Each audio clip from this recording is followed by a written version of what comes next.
má fojú ko eruku ata abẹ́ ń bẹ eruku ata tí o ti fojú ko àbá wà gbogbo Nàìjíríà.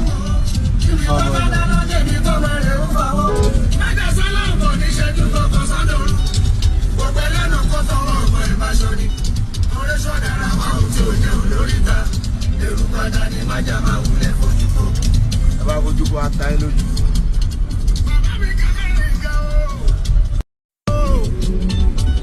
Ẹgẹrẹ sí fọ pàṣẹ.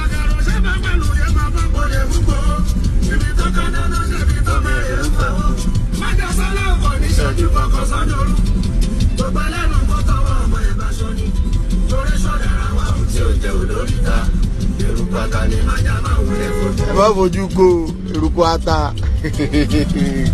abẹ́ ń bẹ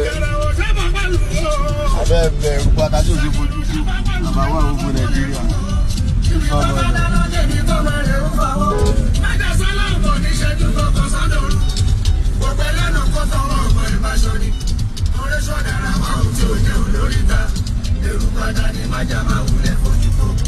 Ẹ bá fojú ko ata ẹ lójú.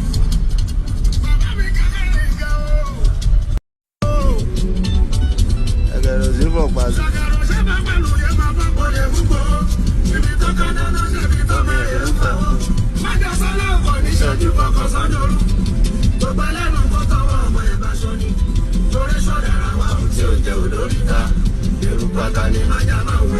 Ẹ bá fojú ko eruku ata abẹ́ ń bẹ eruku ata tí o ti fojú ko àbá wà gbogbo Nàìjíríà.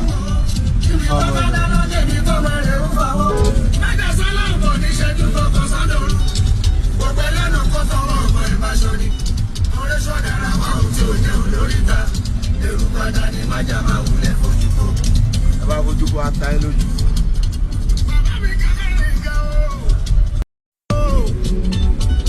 Ẹgẹrẹ sí fọ pàṣẹ.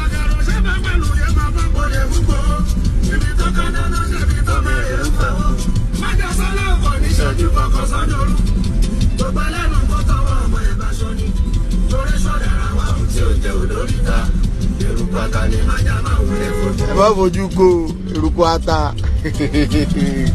abẹ́ ń bẹ eruku ata tí o ti fojú ko àbá wà gbogbo Nàìjíríà.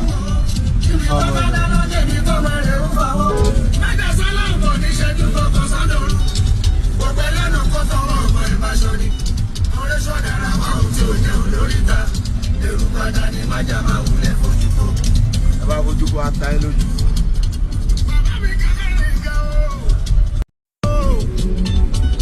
Ẹgẹrẹ sí fọ pàṣẹ.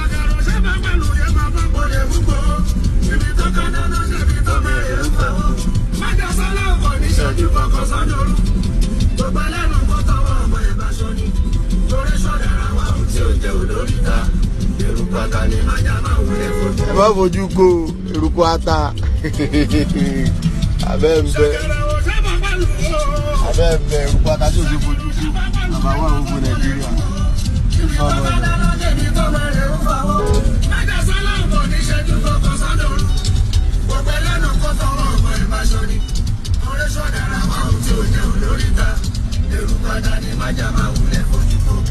Ẹ bá fojú ko ata ẹ lójú.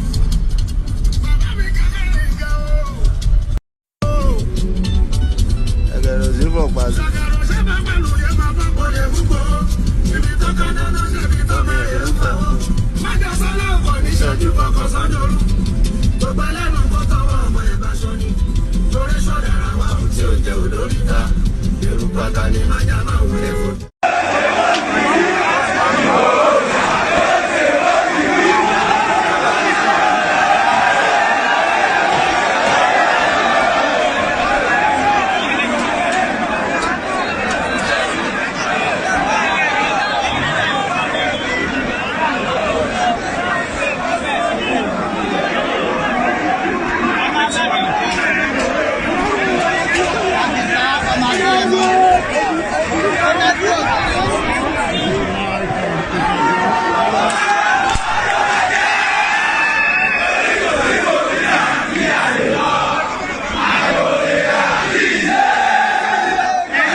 ìbárapá lápapọ̀ ẹ jẹ́ a dúpẹ́ lọ́wọ́ àkíọmọ ọmọ Yorùbá lápapọ̀ tìlé tó kó ẹ̀mí àbọ̀ ẹ bá ń kọ́mọ Adéyẹmọ Chief Sunday Adéyẹmọ Ìgbòho orúkọ ńlá tí ń jámọ́ láyà bí àrá orúkọ tó ń dẹ́rù bo lórúkọ gan ọmọ Yorùbá ẹ má sùn o torí pé bùrà a kò lè fojú kégbodò láyé títa ríro lẹ̀dá ń kọlà wúrà tó máa dán alànà kọjá dandan o ọ̀wọ́n irin ní má bẹ̀rẹ̀ wọ̀nà ẹ̀dá kan ò lè ṣì wá lọ́nà mọ́ ẹ jẹ́ àfìmọ̀ṣọ̀ kan ká lè débi re ẹ jẹ́ àjọ gbárùkù ti Sunday Ìgbòho ṣá ọmọ Ìgbòho mọ̀rẹ́ nílùú Alágbàdo Òde ọmọ atapẹ̀tẹ̀ wọnú omi ọmọ gèdèlè wodò sànyà ìsànyà ò rẹ́ràn bàbá yín láàrin ìdí omi kò sínà ń kán sí yín lẹ́nu ọmọ òkúta mẹ́ta òkè Ìgbòho ìkan ń ṣe yín ní dábọ̀dàbọ̀ ìkan ní mọ́ rọra ìkan tó kù nígbà tí wọ́n ò mọ̀ Ìgbòho mọ̀rẹ́ kí ló dé Ìgbòho mọ̀rẹ́ sí ọmọ òpópó sanran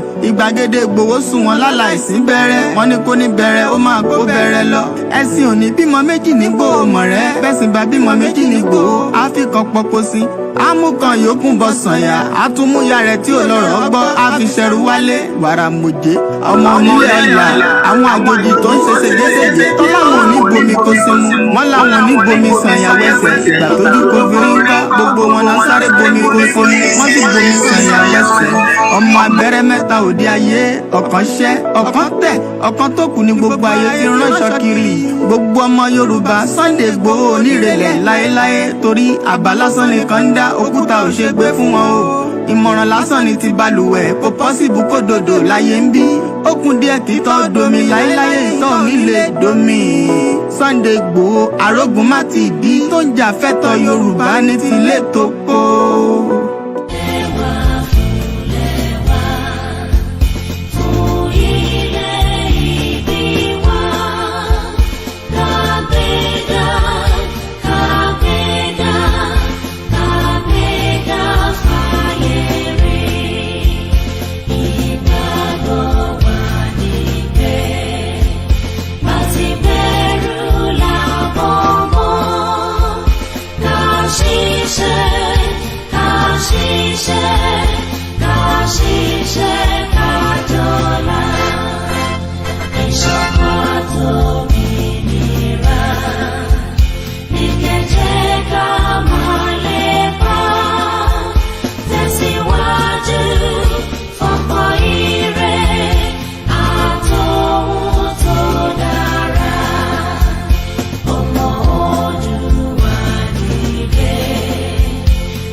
ọmọ Ìbàràpá lápapọ̀ ẹ jẹ́ a dúpẹ́ lọ́wọ́ àkíọmọ ọmọ Yorùbá lápapọ̀ tìlé tó kó ẹ̀mí àbọ̀ ẹ bá. Again. No going back. Ìgbòho òòṣà iṣẹ́ rẹ̀ ń tẹ̀síwájú. Mr. Koiki ẹ ṣé o àwọn ọmọ mi ló ń kí yìí o àwọn ọmọ mi ló ń kí yìí o lágbára Ọlọ́run a máa délẹ̀ lérí o lórúkọ Jésù Yorùbá nation. If I may just Sunday Igboho, yes, who was also arrested, right. I've written severally on it that he should also, because his determination for Oduduwa Republic is not a crime known international law. And that's the point I'm trying to make. That's the point I'm trying to raise with you. If it were not signal to non-state actors and other ethnic agitators that they can actually go ahead, in the event that President Muhammadu Buhari really responds to your appeal. Excuse me. Yes. You and I, we are living in Nigeria. You are talking about harmless people who are not armed. Are you not aware that in this country, some Boko Haram, some people accused of Boko Haram were released and traded for others by way of a quid pro quo. They say, okay, release some of us. Then we will release some of your detained citizens. Are you not aware that that has gone on in this country? So what is the bad precedent of saying a non-violent person should be released from detention, from illegal detention, a detention that the United Nations has been found to be illegal and to be unconstitutional and to be torturous? I do not see anything that is setting any bad precedent there in a situation where as a matter of fact, some Boko Haram and armed bandits are being released in exchange for some of their members, where kidnappers are demanding from parents of children they have kidnapped to buy tarodo, tatache, tomatoes, vegetable oil, palm oil, uba, to buy salt, to buy rice, for them, beans, yams, for them to feed their children so as to keep them alive, to enable the parents pay ransom for them. What is the long precedent here that we are just saying find a political solution by going through the tenets and the provisions of the law? I do not personally see anything wrong with that at all, and there's none that I know of. And I cannot see it leading to any floodgate or any resurgence by other people coming to say, criminals coming to say, oh, you must also give me reprieve. It does not happen that way. How many Nnamdi Kanus do you have in Nigeria? And how many Sunday IGBOHOs do you have in Nigeria? These are people who have carried the specter of their people on their heads, and they have become a metaphor for their self-determination struggle. If you don't allow we Biafrans to go, that zoological republic called Nigeria will be a worse place than Somalia, and today it is happening. And if you have not applied for your Somalian visa, please try and do so. Should I say Somali visa? Try and do so as quickly as possible, because the zoo is on the path of destruction, and there is nothing man can do to reverse it. Mark today's date and what I'm telling you. Nigeria will be destroyed beyond human comprehension. Impediment to Yoruba development is the impediment to Odua development. Without Nigeria, we won't be where we are. 1962, we were far ahead of South Korea and North Korea. We were far ahead of China even. We had television before France. We had radio before South Africa. Now look at where we are today. I think it's a shame that even any Yoruba man can be talking about restructuring at this point in time. What are we restructuring? This country that is already shot to pieces? I don't think that's what we want. But they are always talking about giving Nigeria a chance. The patience of Yoruba with Nigeria has come to an end. And a very good evening and welcome to the live transmission. This is koikimedia live at just about 9 minutes past 10 p.m. local time in London, where this broadcast is coming from. It is exactly 18th of April 2023, as we continue to give all the news and the headline and the most important, all the current situation, when it comes to the Yoruba nation self-determination struggle. Let me emphasize again, a struggle does not literally mean that it will not have its own hiccup. But one thing is, struggle continue until we get what belongs to us. We are not Nigerians, even though we have been told that we are Nigerians according to our birth certificate, and also according to what we have been told after the independence of 1960, but a lot of events unfolded before the 1960 and the 1914. We are Yorubas, and it's been a kingdom before the United Kingdom decided that it is not worth us being the indigenous people that we are. But we continue to educate, most importantly, the Nigerians that still disbelieve that Nigeria can break up. Nigeria will not be the only country that will break, as at the time Nigeria will break up. Other countries have break up in the past. So the breakup of Nigeria, how is going to happen at exactly what time, what day. All these is a lot of questions that so many people are thinking that, this kind of movement cannot be achieved, and it's not going to be achievable because it's just going to be very difficult, to break up Nigeria, because Nigeria has been operating, together, for 63 years. But there will also be a lot of reasons why we say that Nigeria is going to break. Whether it breaks now, whether it breaks in the next few years, whether it breaks in the next few months, whether it breaks at the exact time that it believes that it has to break. But one thing is, Nigeria will eventually break up. And when Nigeria breaks, it will be one of the most painful things to some of you that still believe in Nigeria. One thing I can say is, there's a lot of reasons why Nigeria needs to break.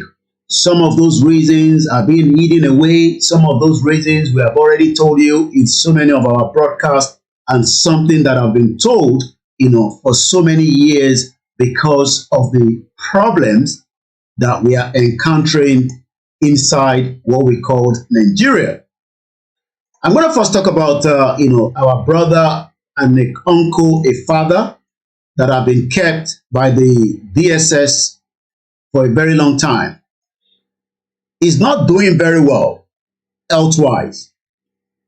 And it is important that the federal government understand that Nnamdi Kanu health is now in need, just as Tinubu can travel out of, if Bola Tinubu can travel out of Nigeria for medical treatment, there should be no reason why Nnamdi Kanu should be refused to travel out of Nigeria for medical treatment as well. There is no reason why Nnamdi Kanu, even though the government might believe in their own terms that Nnamdi Kanu do not have the right, to bring in, according to the government, even though that has been quashed and discharged, acquitted and discharged. Nnamdi Kanu, according to his lawyers, are telling us that, his health continue, to deteriorate every day. But it seems that the DSS are not concerned, and likewise the international community. But let us say to the federal government again, should Nnamdi Kanu at any point die in the custody, we don't pray for such, but should he die, it will be one of the most bloody event that we'll probably never see. This is not going to be like the late MK Abiola that died, even though a lot of the Yorubas tried every possible best, to at least, fight for the cause of, the death of late MK Abiola. Nnamdi Kanu is not a criminal, and there is no reason why the federal government is not giving him the opportunity to go and look after his health. You can allow him to leave the country and get his health back to shape, or you can keep him there until when the Biafra will decide, what next they will be doing. I don't know what they're going to be doing, but what we know, according to Aloy Ejimako, that told us that the last visit of, the legal team representing Nnamdi Kanu's health is becoming quite worrisome. The federal government is joking, with one of the biggest fire. What happened in 1967 will be a child's play to what is going to happen at any time should Nnamdi Kanu continue to stay in the custody. And every now and then we are getting information that his health is something that we should be now worried about. We are telling the international community, the human rights, every bodies around the world, the ECOWAS, the African Union, the European Union, America, and most especially Great Britain, that Nnamdi Kanu is a citizen, that we should not neglect, the message coming from, Nnamdi Kanu's legal team. It will be stupid for anyone to think that, by coming out to say that Nnamdi Kanu is not doing very well is not something we should all, neglect. We should not neglect it. It is important that we continue to highlight, Nnamdi Kanu's situation, as it is. Once again, the federal government should do everything, so that Nnamdi Kanu can get his health back. According to so many, reports that is coming out, most importantly from Aloy Ejimakor, the main lawyer and some of the other legal team representing Nnamdi Kanu, have told us that, Nnamdi Kanu's health is now at a very, very, sad stage. We are continuing to pray for him, but it is important, that Nnamdi Kanu is allowed, to get that treatment. Let's take a look at what Aloy Ejimakor is telling us, in the last 24 hours, going to 48 hours now.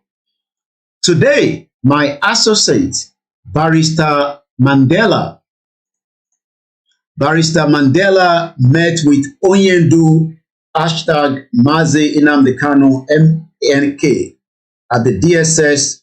He reported that Nnamdi Kanu have now directed me to make it public that he had an episode of profuse nose bleeding. If you're getting this kind of situation, it is something that we need to be concerned about. So when you start getting nose bleeding, it means a lot of different things. But let's go back to what we know from the legal team representing Nnamdi Kanu. Nnamdi Kanu episode of profuse nosebleed yesterday, and that the DSS has transferred a detained diagnosed with tuberculosis to a cell block. So what that means is that Nnamdi Kanu is now sharing his cell in the custody of the DSS with someone that have tuberculosis. Tuberculosis itself, as we know, is not a very good one, especially one of the most bacteria, or what we can call it, that I'm sure if we look at the meaning of tuberculosis, it causes a bacterium called Mycobacterium tuberculosis. The bacteria usually attack the lungs, but the TB bacteria can attack any part of the body, and likewise such as the kidney, the spine, and the brain. Not everyone is infected with the TB, but if somebody that have tuberculosis has been kept with Nnamdi Kanu, that literally means that the situation now with Nnamdi Kanu is not as it is, something about almost few years ago. So let's go further. This is ominous, except for a failed. No, okay. So this is ominous. So what that literally means is that as of today, because this was yesterday, the 17th of April, posted by Aloy Ejimakor at about 4:20 p.m. local time in Nigeria.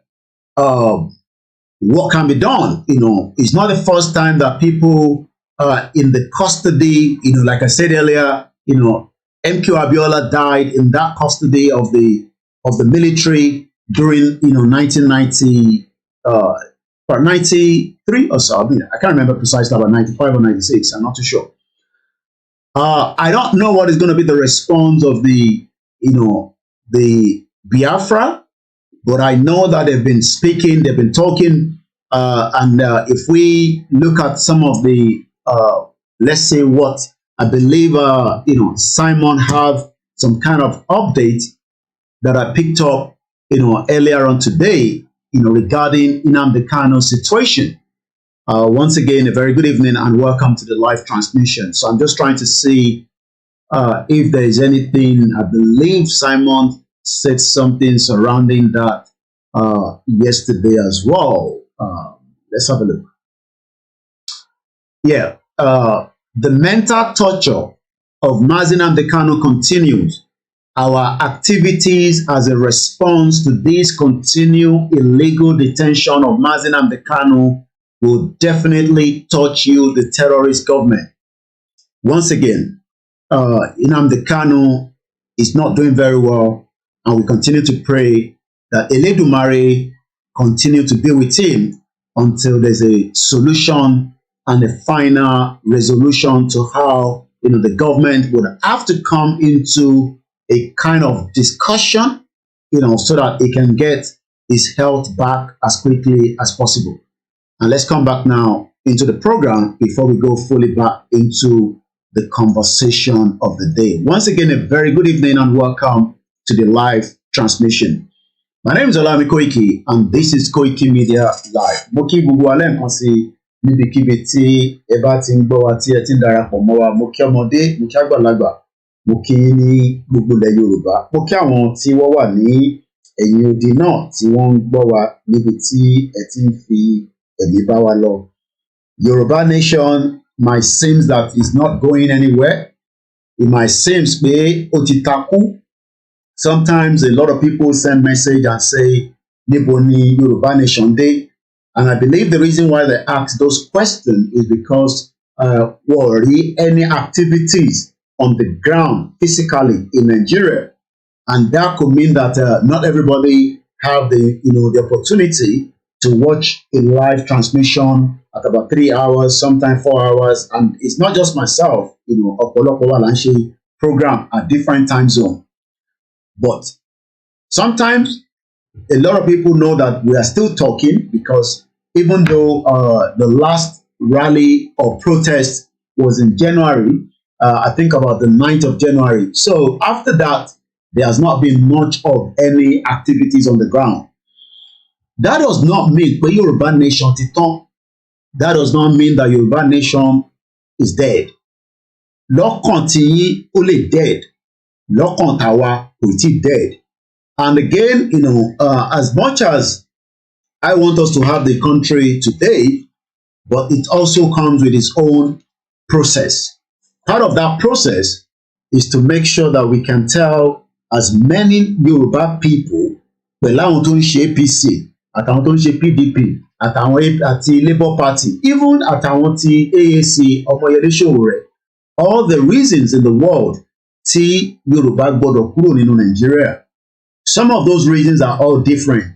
Ẹlòmíì ó ń wò pé ṣé tá bá kúrò nínú Nigeria, báwo ni owó tóun ní nínú bank, báwo lòun ṣe máa make sure kóun gbà padà. Ẹlòmíì ń béèrè pé ṣé tá bá ti kúrò nínú Nigeria, ṣé ilẹ̀ yẹn náà máa kúrò pẹ̀lú wa. These are Q&A, and I believe most of these have been answered in the past by different, individuals and groups of people, that have put questions and answers together. So, and all these is important that we continue to share such information to our people, because ignorance is a disease. But one thing is, we can also remember that lè blame àwọn èèyàn wa púpọ̀ tí wọ́n bá gbọ́ àgbọ́yé ìdí tí gbogbo wa gbọdọ̀ kúrò nínú Nàìjíríà.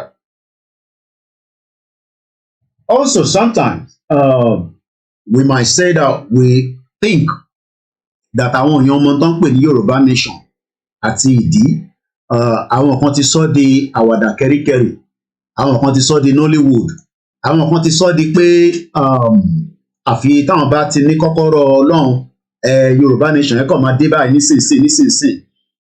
It doesn't work like that. It works in different ways. Kò mí pé kò lè work anyhow. Ọ̀pọ̀lọpọ̀ ní but ìlú wọn náà ló sọ pé olúkálùkù lè ṣe ní different ways. There is no doubt about that.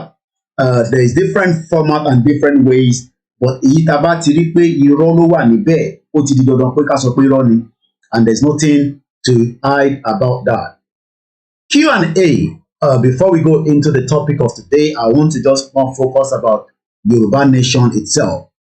So let's just take it, probably maybe the first hour, to talk about different things that we can probably educate ourselves with. So I'm going to go into our website, and then we will just look at some of the, documents, Nibola Bade, even though the topic Tagbesita is not reflecting the subject we are discussing, but gbogbo wa la ti mọ̀ pé lórí koikimedia Yoruba Nation platform ni every platform ló wà. Àwọn platform kan wà adult platform tó máa ń bára wọn sùn, àwọn kan wà fracas, àwọn kan wà skit, àwọn kan wà comedy, àwọn kan wà wọ́n máa ń jomi sókè báyìí, àwọn kan wà wọ́n máa ń sọ ìrírí ayé, àwọn kan máa ń sọ ìtàn. Every platform on Facebook is different, and it's up to you to sit down here and get the meaning of why we need to leave the contraction, the most fraudulent country in the world itself, and also the country that was put together without the consent of so many people. You are not forced to be here. When you come here and I pick on your comment, and I believe that the comment is not something that should be on this platform, I will ask you and I'll probably call your attention. You might not see me on the screen. I have more than 20 different screens. I can pick anything. If I look up there, I can pick. If I look up there, I can pick. If I look down there, I can pick. I have different multiple devices that are operating simultaneously, inside my, small little room.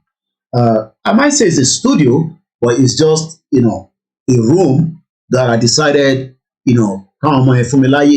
just to have what I'm doing. It's a bit late, and that literally means that sometimes I'll control my audio and my voice because we also respect our neighbors. Ibi ba yo wo kin bu Igboho o de nbu baba Kintoye o le ti baba tie tayin o de le bu àwọn nku tie àti gba àwọn family tie. If I realize that people are calling my attention to a particular comment, I will go back and read that comment, and then I will deal with you. Ma ṣépè fún ẹ, ma ṣépè fún bàbá ẹ, ma ṣépè fún ìyá ẹ, ma ṣépè fún gbogbo ìdílé ẹ, ma wá fi ògùn lé lórí, then I'll block you out. I don't need any many people to be on the platform. I don't ask you to share. It's entirely up to you to do so. But I know that I'm not talking to you alone. The moment Koikimedia go live, I know those that are watching from the DSS to the Navy to the military, àwọn Bale Yoruba, àwọn governor, I know they are listening. They have different people that they want to just get kini move Igboho. Bẹ́ẹ̀ bá lo kúkúdè, ntí Igboho bá sọ fún mi, abẹ́kùn ló jókòó sí. I don't have to share that. If you think that bí a máa ṣe ọ̀rọ̀, máa sọ̀rọ̀ gbàgbé, máa sọ̀rọ̀ débi tí máa fún yín ní ìtẹ́ máa mú lọ láti lọ sọ pé ibi báyìí ni ìrìnàjò yẹn dé, you are bloody wasting your time. Èyí tí Igboho bá ní kí n sọ, òun ni máa sọ. Èyí tó bá ní kò tí ṣe sọ, àgbésábẹ́kùn. But one thing is, gbogbo kúkúdè tẹ́ bá ń lò, kò lè dé bí báyìí. Torí ibi tó máa dé yẹn inú screen ìtọ̀dọ̀ tiẹ̀ ni kò lè pass kọjá sí bí báyìí. So that is about it. But one thing is, I am the last man standing, and I've told you that. Some of you have also said, "Oh, you can come back home. You cannot be asking for Yoruba Nation and stay outside the UK." Well, UK break up Nigeria, or no, UK, break up United Yoruba Kingdom, the Igbo Kingdom, the Hausa Kingdom to give us Nigeria.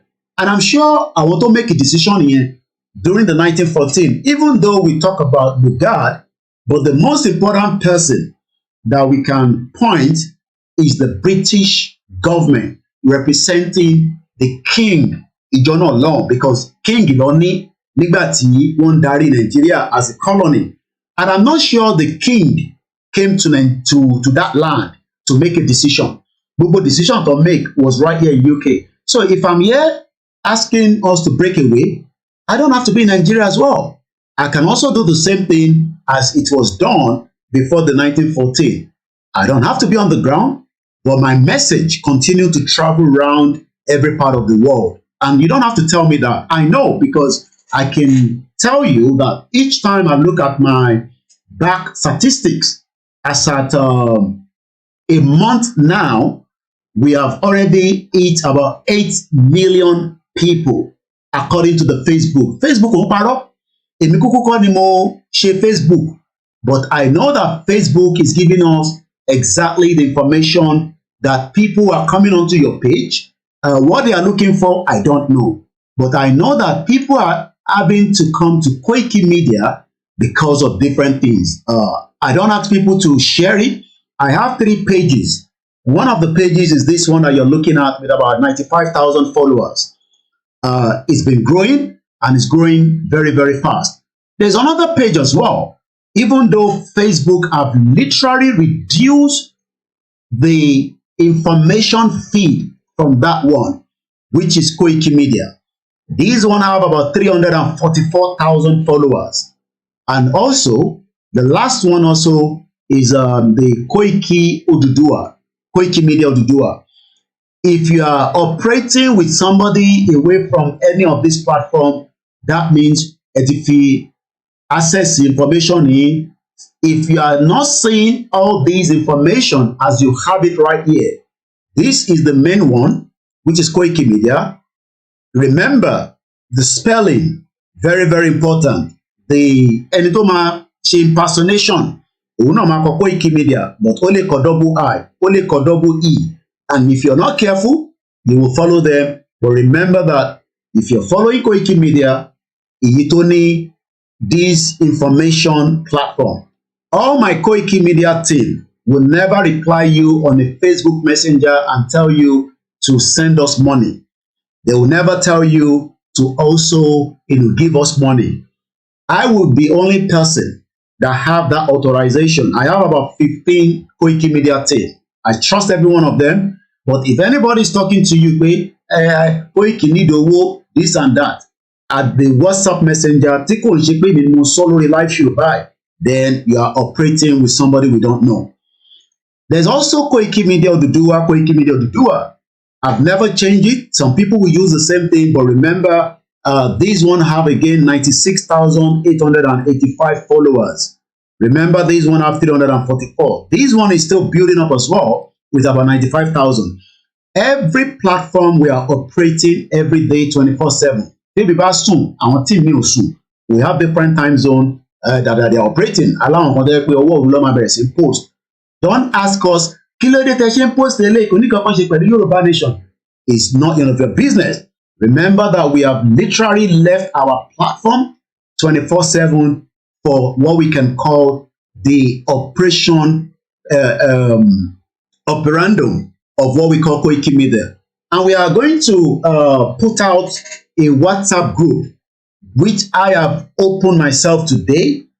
Our meta query, our team will access láti post. Even our toko ni access is say, you will not be able to post any jagbajanti sibe. If you're going to join that group, it's only for information and my platform and nothing more than that. It's not going to be asked for anything more than that, but you will not be able to post anything. You will be there, taba post, tó bá tẹ́ lọ́rùn, wá gbé kúrò, tó bá tẹ́ lọ́rùn, wá delete lórí phone ẹ. Remember that if you join that group, I'm going to release the link and sit alale. To buy join it, be prepared for a lot of volume of information that will be coming there with on koikimedia alone and any news that we believe. We're not going to promote any other platform because I don't trust any other platform. I only trust my platform. Not that the other platforms are not doing very well, but it will, and I've instructed I want to map information so it has to be koikimedia alone because I believe in violence. I want to believe in violence.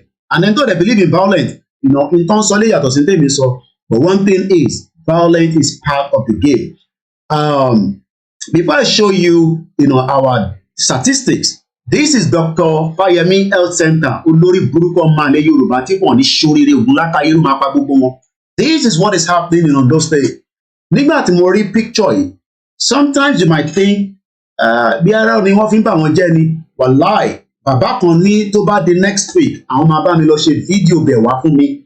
Wọ́n náà wọ́n sì gbàbẹ̀ kọjá ní some few days ago lórí WhatsApp mi lọ ti send message. So I will be getting a confirmed video. And tó bá dẹ̀ ní video ẹ̀ náà, ẹ send it sí mi. This is the current situation in Yoruba land. This is the lies. This is what they've told our people for over. FOLAYEMI was there, olórí burúkú máa lè. Ṣé òun lè gbé àwọn bàbá àti ìyá àtàwọn ọmọ ẹ̀ kó lọ ṣe treatment nínú bíbá? But this is what we are saying to our people. Yoruba nation nìkan ló lè ṣe. Yoruba nation is the only answer. But as many of you, ẹni ká shut up. ẹni ká gbẹnu sàn. I've never been your governor. Your governor have made a lot of money from the politics of Nigeria, the politics of Ebanamala, and they are not ready to give up. And that is why they will tell you not to believe in the Yoruba nation struggle because Igboho ń parọ́ fún yín, Baba Akintoye ń parọ́, and also because they brought in people like that, ìyá onídọ̀tí, ìyá wèrè tó dé yẹn tó bẹ̀rẹ̀ sí ń parọ́ fún yín pé òun àtọ́lọ́run jọ connect, òun àtàwọn àǹtí òun, all lies, you know, tí kò pé tẹríba fún àwọn tó bá níwájú tó gbé fàbúwá 5 million petition nísìn ó ti wọ́n mi ẹtún ní kẹwàá register fún iṣẹ́ irú òun àti Fáyẹmí irú ọkàn náà tọjọ́ ń pa irú òun àtàwọn kíni tó wà ń bẹ tẹ́lẹ̀ tó máa ní my pain my ọrùn dùn mí Fáyọ̀ṣe they are all criminals kò sí yàtọ̀ pẹ̀lú wọn ẹ rántí pé even though we don't support any of these bastard politicians àwọn obìnrin onírọ́ ni wọ́n. Do you know that Adamawa, there was something that happened in Adamawa state, just as Yonidoti yẹn náà. Ṣé mọ̀ pé woman nígbà tí ó fún yàn kan ní 2 billion naira, just as bó ṣe ń lo onídọ̀tí, tó bá dẹ̀ sọ fún mi pé kí n má pè lónídọ̀tí kò ní da fún pọ̀ rí ìyálà ìyá tó bí ẹ. Koiki ni mò ń jẹ́ o lè response mi padà lórí timeline. Tó bá ń bí ẹnu ọ̀rọ̀ tí bá ń sọ, la fóònù ẹ mọ́ orí screen ẹ kí wà tìyàwó ẹ kẹ bára yín jà nínú ilé kò ní da fún gbogbo yín. Bomb bastard. Ṣé rí pé woman yìí olórí burúkú woman just like olórí burúkú tó dé yẹn náà tó wá bá nǹkan jẹ́ tó sọ gbogbo ẹ̀ di àwàdà kẹ́ríkẹ́rí lórí social media tí kò mọ̀ pé ìlú la fẹ́ gbà. Ó ti lọ bẹ̀rẹ̀ sí ń ka speech pé òun lòún win the governorship even though pé we don't endorse all this bastard but I'm just telling you, you know, what happened and what played out. Okay, ṣé Ondo ni ilé ti ṣẹlẹ̀ àbí ṣé Ondo ni àbí? Ìbí ṣé Fáyẹmí Ondo ni Èkìtì ní Fáyẹmí báwo ló ti ṣe Ondo? Ẹ má confuse wa o. Ṣé Ondo lélẹ̀ ni ṣé Ondo ni Fáyẹmí ti ṣe tán ni àbí Èkìtì ṣé Èkìtì ni? Ok Akérédolú ló ṣì wà lóńdó ìyẹn náà ok Èkìtì ok ẹ má bínú yẹ Èkìtì ìpàlẹ̀ ṣe máa ń sọ pé ìyẹn Èkìtì kíní kan ṣé Èkìtì parapọ̀ àbí báwo ló máa ń pè wọ́n lápò wà ní London náà mo mọ̀ bí wọ́n support Yorùbá nation but ṣé bí London ṣe rí lélẹ̀ bomb bastard ní gbogbo àwọn politician yìí we come back to that yeah Èkìtì yeah thank you so much for that Èkìtì ni Èkìtì kété gbogbo àwọn ọmọ Èkìtì tó dání wọn but àwọn bomb bastard Fáyẹmí yẹn àwọn oníṣẹ́ ọmọ Èkìtì gidi o ó yẹ ká dá six gbogbo lára ni kò tí ì dé stage yẹn ni. Now bí ìyá Onítìrì ṣe parọ́ fún yín bẹ́ẹ̀ ni woman náà ṣe jáde wàláì ẹni tó fún ní 2 billion ìyẹn kọ́ announce result ni wọ́n ti ka result tán bó ṣe announce result nìyẹn woman yìí dẹ̀ jáde ó dẹ̀ ti ń ṣe thanksgiving speech ó dẹ̀ ti bẹ̀rẹ̀ sí jáde sójú títì ó ti ń ṣe kàn ó ti ń dúpẹ́ just like bí ìyá Onítìrì náà ṣe máa ń dúpẹ́ àná ń dúpẹ́ fọlọ́ eléyìí náà ń dúpẹ́ so it shows that àti ilẹ̀ Haúsá àti ilẹ̀ Yorùbá bomb bastard ní gbogbo àwọn obìnrin yẹn náà kò ń ṣe àwọn ìyá aládùbáríkà dáadáa o I'm talking about àwọn 419 and scammers like onídọ̀tí tó bá bí ẹnu yìí tí bá ń sọ la fóònù ẹ mọ́lẹ̀ kó fọ́kú kó là mọ́lẹ̀ problem ti ẹni èèyàn ṣe problem tèmi let's come back here so Èkìtì tí Káyọ̀dé Fáyẹmí ní tó filẹ̀ fún yín nìyẹn o bọ́ bá fẹ́mi gan ní building yìí màá ní kọ́ bá mi ro gbogbo kó yẹn à kó èbù síbẹ̀ àwọn tó lóyún tó kàn máa lọ síbẹ̀ tó máa bá wa check ẹni tára ń ro not big operation then ito bá wá lé and but you know how much is it going to cost them to make sure that this kind of building even tó bá tẹ̀ ni wọ́n ti abandon it I'm sure the community still need it very well but unfortunately this is where we are in the 2023 where if o tún pè é ní Dr. Káyọ̀dé Fáyẹmí healthcare center ó yẹ kó ní kó lọ pa doctor yẹn kúrò rẹ ní lórí burúkú bomb bastard politician ìwọ tó bá dẹ̀ jẹ́ ọ̀rẹ́ ẹ̀ tó bá ń bí ẹnu bomb bastard ìwọ náà mad people all over the place. Let's come now and show you what I wanted to show you. Talk and do lawa. If you can see there, mo sọ fún ẹ pé Facebook ò ní parọ́ before we go into the other program. Facebook sọ fún mi pé between 21st of March títí dé 17th of April kò tẹ̀ tí pé 1 month ó ní 8.5 million post. Post wa reach 8.5 million people plus 46% up. The engagement went down a little bit, but it's even up to 1 million. Even though Tibani can see the full scale of it, I can see more of that as well. Briefly, we don't do any kind of advert. I want to advert on the platform. There's nothing wrong in doing it, but in the last 3 years, we've refused to do any advert, and it remains like that. And even our YouTube, that were giving us a bit of income, a little bit of income, not a lot, but at least something that will while every month. Our team is struggling because we're not making as it used to be, where we can say every month, but we are trying our best. But at least, YouTube now, until your monetization is not the end of the world. So you can see that 8.5 million people. So tẹ́ bá sọ pé Yoruba nation kò dé ibi kankan, èèyàn máa sọ fún yín pé ó rìn, ó lè pẹ́ ni, but it will get there. Mo kí gbogbo yín bẹ́ ṣe ń wọlé lẹ́ẹ̀kọ̀ọ̀kan. 8.5 million posts la reach within less than 28 days. Mo sọ fún yín pé we will continue to push. Some of my posts might be something that my utterances is not something you like. You might think it's not something you want to listen to. It's not my problem. FOLAYEMI is a book doctor, not a medical doctor. So I just want to prove tonight again that our team are still working hard. We've not reached the goal. The goal ni pé k'Ọlọ́run Elédùmarè, Ọlọ́run ọba ńlá, ti Mùsùlùmí, ti Kristẹni, ti àwọn oníṣẹ̀ṣe, kó jẹ́ ká ṣe àṣeyọrí délẹ̀. Tá bá ti ṣàṣeyọrí délẹ̀, owó máa dé, iyì máa dé, but for now, we will continue to face all the obstacles. Gbogbo obstacle tẹ́ bá fẹ́ gbé wá, ẹ máa gbé bọ̀, àwa náà dúró dè yín. But one thing is, 8.5 million people were able to engage on our platform within 28 days. And this is just one platform. And the numbers keeps growing. The engagement, tó bá sọ pé engagement, pé after tá bá ti post nǹkan, the engagement is even about 1 million. We are still doing our best to target more people. I see people coming from the northern part of Nigeria. They come there, the reaction is there, the share is there, the photo view is there, the click is there, the followership is there, they keep following. So I don't have to tell you to go and follow. Every day, Vision block àwọn èèyàn lórí Facebook làwọn èèyàn tún follow. The typical comment, if I see that is irrelevant to what I'm saying, we delete you out, because at the end of the day, we believe that you're not meant to be part of the koikimedia conversation. So, like I said, we will continue to improve, and we will continue to do our best, and our best will continue to grow. So that's about it quickly. And now let's come now to our website. So when you go on our website, you will see different information, the history of Yoruba. Tabanika Kaile is about 519. Baba Akintoye ló kọ́. Wọ́n ní bàbá yẹn kò mọ̀ kankan, èèyàn máa lè born bastard.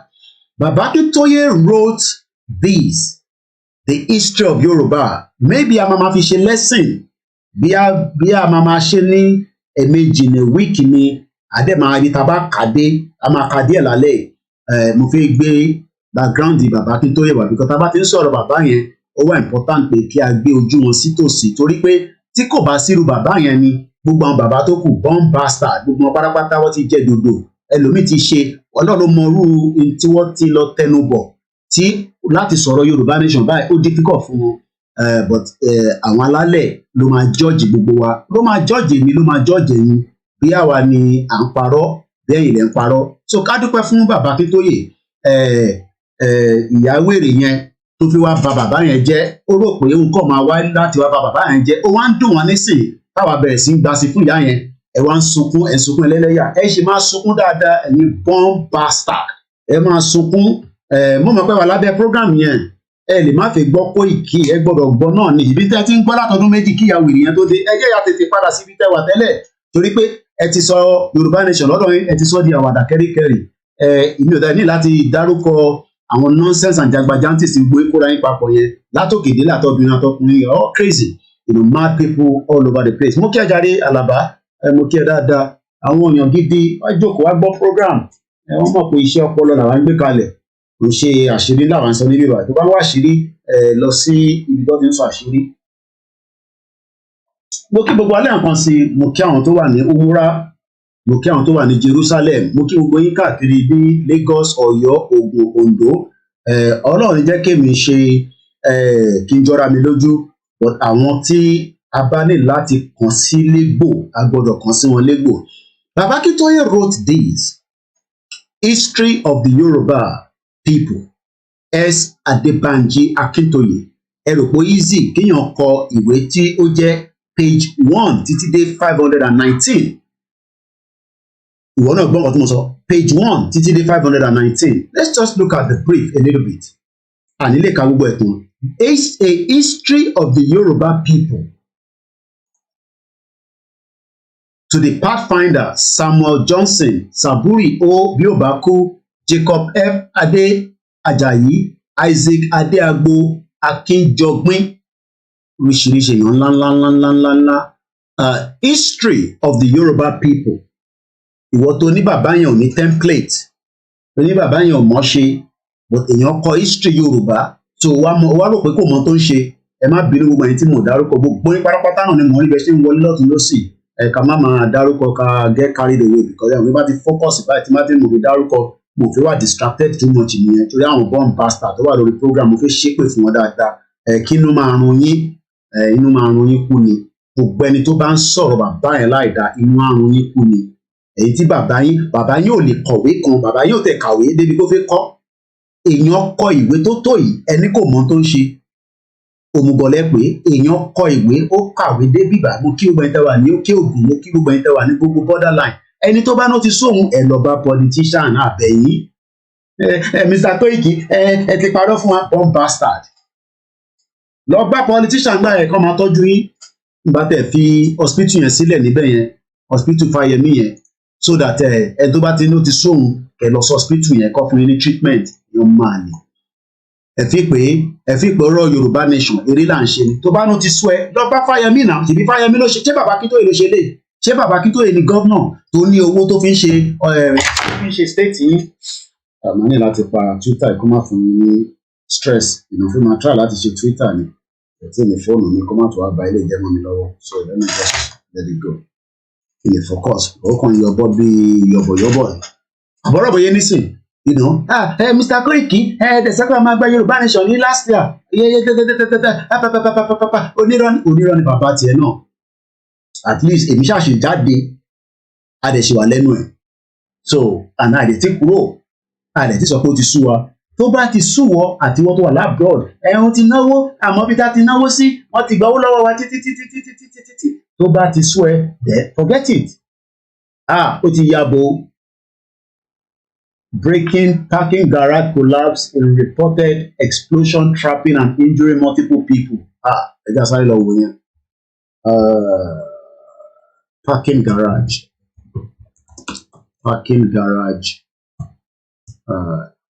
Explosion. Baltimore. Ṣé Baltimore ni?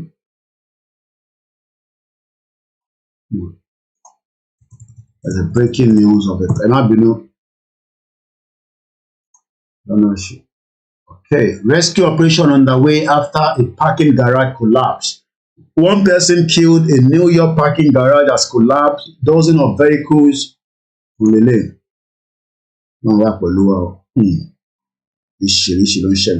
So this is the news that I've just picked up. A parking garage has collapsed. Síbi kò sí problem, So only God knows what happened, as you can see. So we pray for those. So rescue attempt is coming. Àràǹtà ń sọ ní kí ṣẹlẹ̀ kí emergency débẹ̀ láti mọ bó ṣe máa rescue àwọn èèyàn. Accident is prone to happen, especially gbogbo àwọn New York yìí wọ́n ní space, so they push and push. So their strength building yẹn ò gbé mọ́, because looking at this building itself, but there's often we gonna say building it hold it, but because everybody fit make owó ọ̀rọ̀ owó iná ni, and eventually so that is about it. So that's just the breaking. Ládùúgbò wo nìyẹn kẹ̀ kúkúrú kẹ̀. So let's come back to our own conversation here on Koikimedia. Mo kí gbogbo alẹ́ nǹkan sí, very good evening and welcome to Koikimedia Live. So everything lema basa de maybe so mo kí wa lọ́mọdé mo kí ọmọdé mo kí àgbàlagbà mo kí ọgbà ìtawà lórí Instagram bẹ́ẹ̀ mo kí èyí tèmi lórí MixLR. So link yẹn máa jáde nísìn a máa fi link yẹn síta let me get the link out so ká tó máa sọ̀rọ̀ lọ. So tẹ́ bá ti click lórí link yẹn a gbé yín wá sí request ẹ lè post kankan nínú bẹ́ẹ̀ ẹ bá gbìyànjú ẹ lè post àti block ẹ ibi tí yàn kan máa ju prayer kan síbẹ̀ níbi prayer ẹ má ju prayer kankan síbẹ̀ oríṣiríṣi group ló wà Koikimedia news page lélẹ̀ so pé o máa kọ̀ wọlé o máa wá ju anything síbẹ̀ wà wá sálọ ànímọ́bí tó ti wá nananana kò lè work bẹ́ẹ̀ tó bá bá ẹnì kankan sọ̀rọ̀ nínú group yẹn lẹ́yìn pé bí èèyàn kan mú nọ́mbà bẹ́ẹ̀ ń bára yín sọ̀rọ̀ o ní láti bẹ́ anybody sọ̀rọ̀ o mọ anybody rí èmi nìkan lẹ́ mọ̀ mọ́ra yín rí so tẹ́ bá ti ṣe any transaction away from the group I am not responsible for that. That is your own problem, not my own problem. Your job there is just to come there, sit there, tí bá ti send the news, tó bá ti pọ̀ jù lọ́dọ̀ tí o lè delete ẹ̀ bọ́ pé ẹ má bínú. So it's all about the news platform, nothing more than that. So I'm gonna share a link and sit and listen for a few minutes. While we are doing that, ẹ jẹ́ ká kọ́ ayaka lọ gbọ́ ilé while I come back in just about a few minutes. ọmọ Ìbàràpá lápapọ̀ ẹ̀jẹ̀ dúpẹ́ lọ́wọ́ àkí ọmọ Yorùbá lápapọ̀ tìlé tó kó ẹ̀mí àbọ̀ ẹ̀bá nǹkan mọ́ Adéyẹmọ Chief Sunday Adéyẹmọ Ìgbòho orúkọ ńlá tí ń jámọ̀ láyà bí àrá orúkọ tó ń dẹ́rù bo lórúkọ gan-an ọmọ Yorùbá ẹ má sùn o torí pé bùrà a kò lè fojú kégbodò láyé títa ríro lẹ̀dá ń kọlà wúrà tó máa dán alànà kọjá dandan o ọ̀wọ́n irin ní má bẹ̀rẹ̀ wọ̀nà ẹ̀dá kan ò lè ṣì wá lọ́nà mọ́ ẹjẹ́ àfìmọ̀ṣọ̀ kan ká lè débi re ẹjẹ́ àjọ gbárùkù ti Sunday Ìgbòho ṣá ọmọ Ìgbòho mọ̀rẹ́ nílùú Alágbàdo Òde ọmọ atapẹ̀tẹ̀ wọnú bí omi kò sí náà ń kán sí yín lẹ́nu ọmọ òkúta mẹ́ta òkè Ìgbòho ìkan ṣe yín ní dábọ̀dàbọ̀ ìkan ní mọ́ rọra ìkan tó kù nígbà tí wọ́n ò mọ̀ Ìgbòho mọ̀rẹ́ kí ló dé Ìgbòho mọ̀rẹ́ sí ọmọ òpópó sanran ìgbàgede Ìgbòho sùn wọn láláìsí bẹ̀rẹ̀ wọ́n ní kó ní bẹ̀rẹ̀ ó máa kó bẹ̀rẹ̀ lọ ẹ̀sìn òní bímọ méjì ní Ìgbòho mọ̀rẹ́ bẹ́sìn bá bímọ méjì ní Ìgbòho àfikàn pọpọ sí amúkan yòókù bọ sànyà àtúmúyà rẹ̀ tí ò lọ́rọ̀ gbọ́ àfiṣẹrù wálé wàrà mòjé ọmọ onílé ọlà àwọn àjòjì tó ń ṣe ségesège tọ́láwọn ò ní bomi kó sí mu wọ́n láwọn ò ní bomi sànyà wẹ́sẹ̀ ìgbà tójú kò fi rí ńkọ́ gbogbo wọn náà sáré bomi kó sí mu wọ́n sì bomi sànyà wẹ́sẹ̀ ọmọ abẹ́rẹ́ mẹ́ta òde ayé ọ̀kan ṣẹ́ ọ̀kan tẹ̀ ọ̀kan tó kù ní gbogbo ayé ti ránṣọ kiri gbogbo ọmọ Yorùbá Sunday Ìgbòho onírèlẹ̀ láéláé torí àbá lásán nìkan ń dá òkúta ò ṣe gbé fún wọn o ìmọ̀ràn lásán ni ti balùwẹ̀ kò pọ́sibú kó dòdò láyé ń bí ó kún díẹ̀ kí tọ́ domi láéláyé ìtọ́ mi lè domi Sunday Ìgbòho arógun má ti dí tó ń jà fẹ́tọ̀ Yorùbá ní tilé tó kó. So the link is coming out, like I said, when you click on that link, we will be able to, let you in. Nobody can post into it.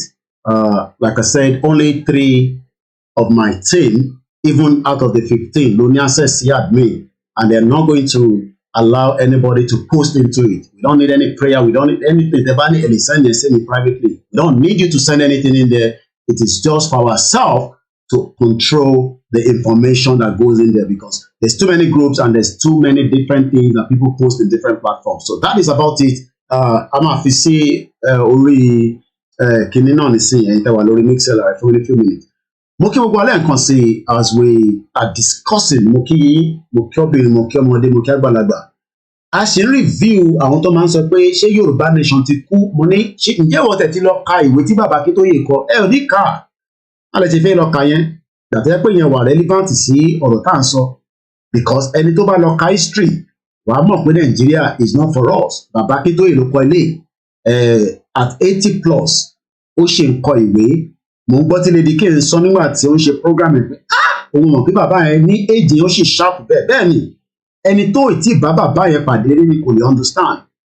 Mo sọ fún pàdé mi kan lálẹ́ pé bàbá yẹn àgbálẹ̀ ti dé lóòótọ́ but n tó wà lórí brain ẹ̀ kò ṣe kékeré rárá And if somebody can sit down, and then write these kind of history, then what more do we need? We should appreciate somebody like this. But because, we have bomb bastard Yoruba people.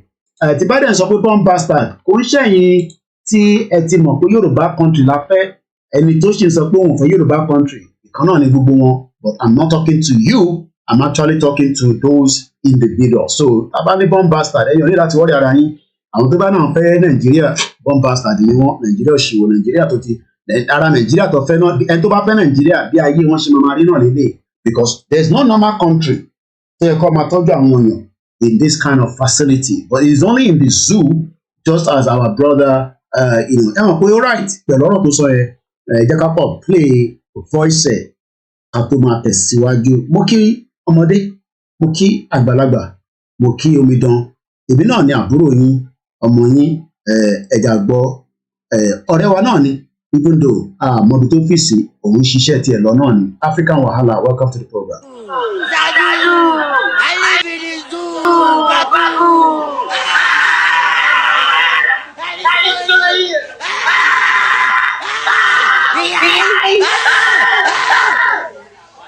I'm sure pé kò parọ́, that is the zoo. So that is Dr. FOLAYEMI Health Center is somewhere in Ekiti, and I can say that somebody confirmed with me pé àwọn sì gbàbẹ̀ kọjá, and I'm expecting a video about gbàbẹ̀ kọjá. And if you're living in that area as well, you can send me the video, but I believe I should get a video sometime next week. Now let's go a little bit further, into the history of the Yoruba according to Professor Ajibanje, àwọn tó kọ̀wé yẹn lélẹ̀ and all that. So let's move a little bit further. So let's just look at the content, prefix, acknowledgement, the beginning. Kò sí nǹkan tó níbẹ̀rẹ̀ tó ní níparí, pé Yorùbá nation ò ní níparí, ẹ tutù ẹ̀ dànù. Mo kí gbogbo yín pátápátá ni mo kí, tí n bá ti dárúkọ yín bẹ ṣe ń wọlé spirit ní rí gbogbo yín, àtẹni tó jẹ́ ghost listener, gbogbo yín náà ni à ń rí. Lókò síbẹ̀ àkókò lé yín tẹ́lẹ̀, ilẹ̀ léra yín, ta ló lé yín tẹ́lẹ̀?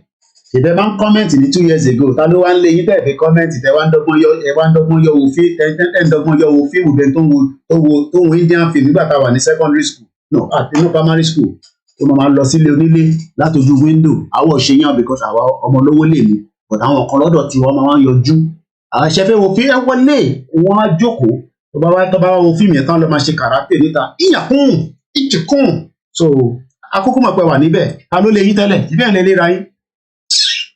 The beginning, kò sí nǹkan tó ní ìbẹ̀rẹ̀ tí kò ní níparí. Gbogbo nǹkan ló ní bẹ̀rẹ̀. The beginning, the development of the early Yoruba society. So what I'm going to be doing is, bí a máa mú jọ́ kan ní jọ́ méjì ni, tó jẹ́ pé tọ́pìkì yẹn la máa bá lọ. Àwa ibi tá a bá kàdé, ìní a máa note it down so that a máa fi educate ara. Because gbogbo nǹkan tó yẹ ká máa fi educate ara náà lédè. Ẹni tó mọ the beginning, báwo ló ṣe fẹ́ mọ̀ pé Yorùbá nation ní ibi tó yẹ ká lọ? Nígbà tá à ń pariwo Yorùbá nation, ní kí n dákẹ́, ó ní kí n shut up. Because kò mọ the beginning. But the moment you know the beginning, then it will be easy for you. Bá ṣe ń sọ pé a fẹ́ Yorùbá country, then eventually, it's going to be easy.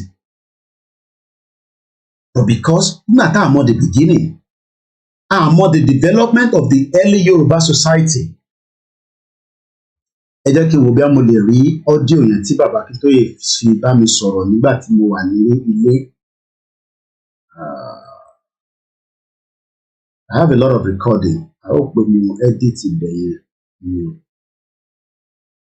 Okay, àwọn olè ẹ jẹ́ ká jọ gbọ́. Ẹ jẹ́ ká gbọ́ ọ́díò yìí. 1 minute. Inú ọ́díò yìí lè máa gbọ́ tí bàbá sọ nípa àwọn Ìjẹ̀bú. In 1533, one Portuguese explorer trader ó ní Èkó ló ń wá ìlú àwọn tó ń pè ní orúkọ wa nínú mọ̀ṣẹ́bọ̀ ọ̀pọ̀lọpọ̀ àwọn máa fẹ́ fẹ́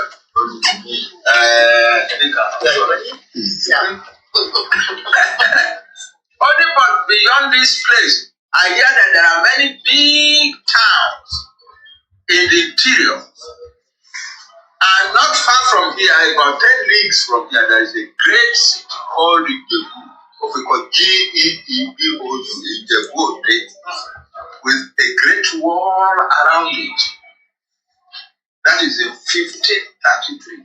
As of the time John Konye, Ijebu-Ode was already more than 500 years old.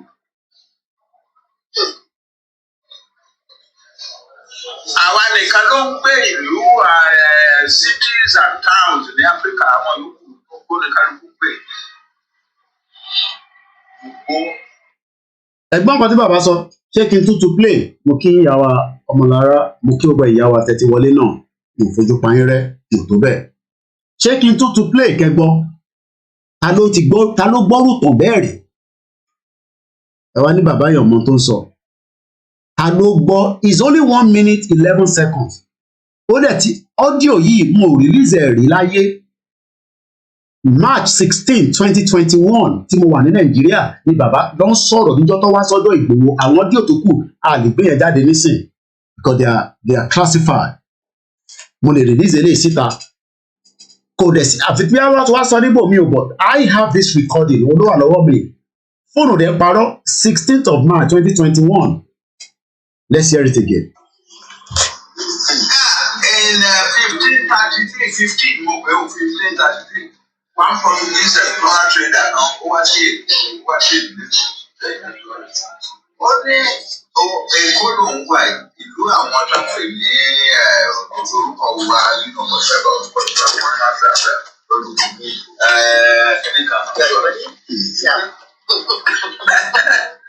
only but beyond this place, I hear that there are many big towns in the interior. And not far from here, about 10 leagues from here, there is a great city called Ijebu, Ijebu-Ode, with a great wall around it. That is in 1533. As of the time John Konye, Ijebu-Ode was already more than 500 years old. Ṣé ń gbọ́?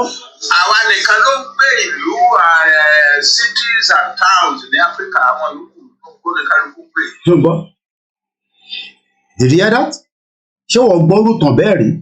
Ẹ wá ní bàbá yàn ọmọ tó ń sọ, ẹ ní bàbá yàn ọmọ tó ń ṣe. I release audio ẹ̀ síta to the public very soon. Mo kí gbogbo ilé nǹkan sí ẹ káàbọ̀ sórí ètò. And I'm just looking at mo ń Google exactly bí bàbá ṣe pronounce ẹ̀. Mo ti Google ẹ̀ ní bíbá ẹ̀ so máa gbé the same thing jáde fún mi ní bíbá ẹ̀. Ẹ rí i pé mo kọ Portuguese explorer Jebu G-E-E-B-O-U mo wá kọ 1533. At least he came back with something. Ṣàwa ní bàbá yẹn parọ́ ni. At least he came back with something because òun lélẹ̀ the first Portuguese ẹlòmíì ọmọ history. Òun lélẹ̀ ṣé bàbá kí tó yẹn parọ́ ni? Ògbóhùn ni Google gbé jáde nísìn. First Portuguese expedition to Nigeria, Omugo. I just pity Yoruba people that want to die for Nigeria. You just die for nothing because to die, you become this kind of hospital where there is no injection, there is no water, there is nothing. And by the time they get there, they'll say, I might be lost general, I might be lost general. And by the time you get to general, you are dead. The first expedition. But tábà bẹ̀rẹ̀ sí ń wọnú ìwé yìí nísìn ìwé tí bàbá Akíntóyè kọ yìí, then we will get to know the beginning. Àwa mọ̀ the development of the early Yoruba society ìyẹn ní number 2. Number 3, before Oduduwa, Ile-Ife in the 9th to 10th century. Kí ló mọ̀ tán pé a wà ní 21st century nísìn. But àwọn kan gbégbé aláyé kan ní 9th century ní 10th century irú àwọn èèyàn wo ni wọ́n? And we are not going to be here forever. Mo sọ pé gbogbo wa pátá ta wà lórí platform yìí lálẹ́ yìí 200 years from now we are gone. Kọ́lọ̀ fún gbogbo alẹ́ mi gbogbo àtàláfíà. Ẹ̀yin wá ń sọ̀rọ̀ Tinubu, ọ̀rọ̀ Tinubu là ń sọ ni. Àwa ń sọ̀rọ̀ the future. Ẹ̀yin sọ̀rọ̀ Tinubu ọ̀dẹ̀. Àní Tinubu gan kọ́lọ̀ bá fún lálàáfíà níbi tó wà. Èmi ò gbàdúrà kó kú kò lálàáfíà. Àfi tá a bá fi parọ́ fúnra wa. Ó lálàáfíà ló lọ jókòó sí Paris láti March 19 ló ti kúrò Nàìjíríà. Béèyàn bá lálàáfíà inú ilé ẹ̀kọ́ ló máa jókòó sí á máa lọ Paris. Gbogbo owó tó ní kò hospital tó lè fi tọ́jú ara ẹ̀ ní Lagos State. Wọ́n dẹ̀ sọ pé Jagaban ni àwọn ọ̀dẹ̀. Jagaban tó lè tọ́jú ara ẹ̀ ní Lagos State ló ṣe ń lọ Paris. Ọlọ́run fún lálàáfíà kó lè padà wálé inú ilé ìdùn. ẹni tó lè tọ́jú ara ẹ̀. So ṣé Tinubu máa wà láyé forever ni, ṣé mi máa wà láyé forever ni? Àwa ń wo the future of the next generation, because generation tàwa yìí ti fail everybody. Ìyẹn ni bàbá Akíntóyè ṣìṣì ń sáré pé kó má fail. Ṣé generation kan lélẹ̀ olórí burúkú bomb bastard Káyọ̀dé Fáyẹmí, bomb bastard ẹ̀wọ̀n tó kọ́ kalẹ̀. Tó bá tẹ̀ jẹ́ pé kò ṣe gọ́vnà mọ́, èèlò ló fẹ́ kọ́ sí Fáyẹmí pé kó máa fi tọ́jú bíbà ẹ̀ láti máa fi tọ́jú àwọn community yẹn. Bó ṣe wà yìí náà ló ṣiṣẹ́ wa lẹ́kìtì, bomb bastard. Ọmọ Yorùbá dẹ̀ nìyẹn, á dẹ̀ dé fìlà bíi bàbá Awólọ́wọ̀ lórí burúkú ọmọ àlè. Ìwọ́n tó bá wọn tán pè ní Fáyẹmí òun lélẹ̀, bomb bastard. You know. Ṣé Yorùbá lélẹ̀ ṣá? Ṣé Yorùbá ni máa ń ṣá? Àbí Fúlàní bomb bastard. Kó máa ládìí àwọn Fúlàní. Ẹ wo ewé ṣe rẹ́rìn. Eléjì èṣì lórí burúkú ọmọ àlè. Ṣé Yorùbá lélẹ̀? Ẹ̀wọ̀n tó fi sílẹ̀ fẹ́yàn ọmọ Èkìtì. Ẹ̀wọ̀n tó bàbá Akíntóyè dẹ̀ ń sọ fún yín nínú ọdún yẹn pé àṣà 1533 ta ló bá improve Èkìtì ju tó wà ní 1533 lọ. Ṣé 1533 àti 2020 something tó kúrò nínú state ẹ̀ ká tó sọ pé ní 2023 ṣé kò ti sí yàtọ̀? Àmàrẹ́rìn múkẹ́lẹ́ they are all evil bastard. Ìpìlẹ̀ máa gbà lẹ́nu inú lè ṣàdúrà fún gbogbo yín. Tí bàbá Akíntóyè ń sọ fún wa pé àwọn Portuguese tó wá in 1533 wọ́n sọ pé àwọn Ìjẹ̀bú was spelled as a then at G-double-E. Àwa máa sọ pé Golf Echo Bravo Oscar uniform. Wọ́n ní àṣà 1533 láti ní towns and cities. Ẹ wá wo towns and cities tó lórí burúkú bombas. Ó tún forúkọ ẹ̀ sí ní Dr. Káyọ̀dé Fáyẹmí Health Center lórí burúkú Mali. Ní 2023 ẹ wo bó ṣe rí. Èlò ló fẹ́ cost wọn. Gbogbo tó máa cost pé kọ́ máa jẹ́ kí bíbẹ̀ kó rán. Kódà wọ́n lè ṣe ìtàn pè ní gbọ́nmiṣẹ́gbọ́n náà ti wà nínú ilé because àwọn back end mi nìyẹn. Wọ́n lè ṣe projection. Káyọ̀dé Fáyẹmí lè ṣe projection pé níbí báyìí òun ṣe tóun ò sí nínú gọ́ọ̀mẹ̀ntì mọ́, ibi báyìí máa operate for 5 years. Á dẹ̀ fi owó yẹn sọ́dọ̀ àwọn tó máa ṣe pé gbogbo àwọn tó bá gbà síbẹ̀, èèyàn 10 ló gbà síbẹ̀ ni, èèyàn 2 ló gbà síbẹ̀ ni, dókítà kan ni, nọ́ọ̀sì 5 ni, driver kan ni pẹ̀lú mọ́tò. Ó lè ṣe projection yẹn pé within the next 5 years ibẹ̀ yẹn wọ́n sì máa maintain ẹ̀. Ẹ wo bó ṣe rí. Ọlọ́run ló bẹ tó ti allocate fún. Ó dàárọ̀ ẹni tó bá lọ sùn, ayé ṣẹ̀ bẹ̀rẹ̀ lọ́dọ̀ tiwa ní ìwà yẹn. Ó dàárọ̀ àwọn ṣẹ̀ bẹ̀rẹ̀ ayé ni. He can do it. Not that he doesn't have the money. Ẹ mọye security vote tó dọ́wọ́ Fáyẹmí. Gbogbo ló kó sílé ní nísìn. Ó ti ralé sí America, ralé sí London. And look at what it is. And Baba Akíntóyè is telling us that 1533, the Portuguese, òun lè lè nísìn, ìbọn ni mo Google yìí, ó dẹ̀ gbé jáde. Àwọn máa ń káàkiri ni bí ẹṣọ oníwòlémọ̀. Ìyẹn lòyìnbó òfin, àwọn bẹ̀rù kú, ẹni tó bá kú ẹlòmíà tó lọ, but àwọ̀ òfin kú. Ṣé o ti bá ti sọ pé a máa jẹ lọ, Koiki má sọ pé a máa jẹ o, because a fẹ́ kú, but a fẹ́ gbọ́ òmìnira. But nígbà táwọn ilé ń káàkiri, ìyẹn ló ṣe lágbára, ló ṣe defeat wa. Because they are ready to fight and die for this expedition. Do you know how many people would have died before they finally get to our own towns and cities? But today, we are all scared. We are scared. Scared. Ẹ̀rù ń bà wá, àyà wa ń já. And that is why we are saying to our people, we are not the same. Mo kí gbogbo ilé nǹkan sí ẹ̀yìn alálùbáríkà fẹ́ wọlé lọ́tún lọ́sìn. My name is Olami Koiki, and this is KOKIMEDIA Live. As we continue to say to our people that Yoruba nation is not going back. No going back, none. Baba sọ pé no going back, no going back. And we are not going back because we believe in what we are doing. It's exactly 10 minutes past 11 p.m. local time. So let's come back again to these, powerful history of the Yoruba people as we are just about almost close to 1 hour, 15 minutes into the broadcast. I'll try and have a phone line open tonight. As if you saw lórí debt, okay? Debt, as if you saw lórí the debt of Nigeria. Debt, gbèsè. I can service the debt in it. Mo kí gbogbo ẹ̀yin grandfathers wa.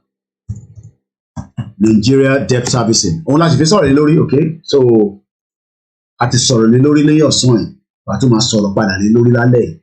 Kí ló ń fà tí a ṣe ń sábìsì gbèsè. Bloomberg lélẹ̀, I hope it's free because the other money can to sanwó nísìnyí, okay, free. All right. Subscribe now for limited access. Àtúndé ó jágbàjàgbà lọ. Táwọn èèyàn tó fi sọ tó fi sanwó fèmí náà lèmi náà máa sọ ẹ jẹ́ lọ́wọ́ ẹ̀ tó free jàre. Business Nigeria àti lo channels lọ́sàn-án a máa tún lo ẹ jẹ́ ká lo another one. So ṣé iná ń béèrè owó ni béèrè owó à ń bọ̀. Fọlákẹ́ Balógun ló kọ ilé ọmọ Yorùbá ni kò kàn fojú ẹ̀ síbẹ̀ ni kò fẹ́ ká dúró ojú òṣèré fine girl. Let's come now to this quickly. Ẹni tó bá dẹ̀ fẹ́ ka history yẹn ẹ bá ti lọ sórí koikimedia ó wà straightforward. Ẹ ṣáà click lórí Yorùbá document files ẹ bá níbẹ̀. We have bá a ṣe padà bọ̀ lórí eléyìí mo kàn ṣí another one ni. We have the history, we have the self-determination in the case of law of African Commission lesson for Europe. Yoruba nation now, Oduagbewa, why declaring Yoruba nation will not be illegal. Amalgamation. Ulele. Finally, your constituent calls for UK government to another one. Lele, no. Letter táwọn èèyàn kan sí MP ní bíbá. Akanyelano. Nigeria ranked 103 among 121 countries on Global Hunger Index. So all these are important things that you can educate yourself with and tell people. Eléyìí answer to frequently asked questions. Ìbéèrè àwọn Yorùbá Kingdom àwọn bàbá àròpọ̀ ló ṣe lé 37 pages. Answer ìbéèrè to frequently asked questions concerning Yoruba sovereign nation. So ìbéèrè tí wọ́n bá béèrè àwọn ti níbi answer fún. Let's see if we can get one or two things from there. Once again, you're watching a live transmission. So this is like a map, Yoruba country, map of Yoruba nation.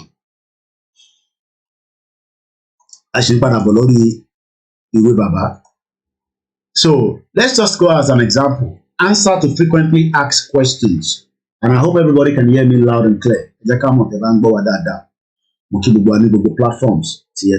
My name is OLAMILEKAN. Like I said, if it's not the kind of conversation you want to listen to, I know some of you want Yoruba nation, but you're thinking it's not the right time. Look, there's nothing like a right time. Let's continue to think that the expedition to Nigeria by these Portuguese, they never thought about when it was the right time. Mosquito Jewon were care. They were coming down there because they knew that something was there and they wanted to, expedition. What's another name for expedition? Because when something is expedition, like a expedition. Again. Expedition. Again. Expedition. A journey undertaken by a group of people with a particular purpose. Expedition táwa ń ṣe lọ́wọ́lọ́wọ́ nísìnyí pé a fẹ́ gba Yorùbá nation. Àwọn kan ní àmọ́ tó ṣe máa rí ẹ má wọrí àwa mọ bó ṣe máa rí tàbá dán. Because in tó mú àwọn Portuguese máa sáré kiri ní as far back as then.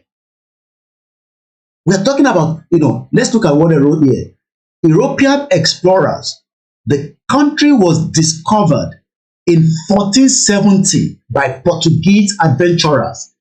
1470 ni wọ́n discover kingdom ilẹ̀ Yorùbá. Kó tó wá pè ní Nigeria. Wọ́n ti update ní sin lọ́sọ̀ sọ pé Nigeria. It's not Nigeria as at 1470.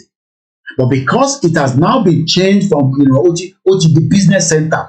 Ó ti dọwọ́ sọ́wọ́.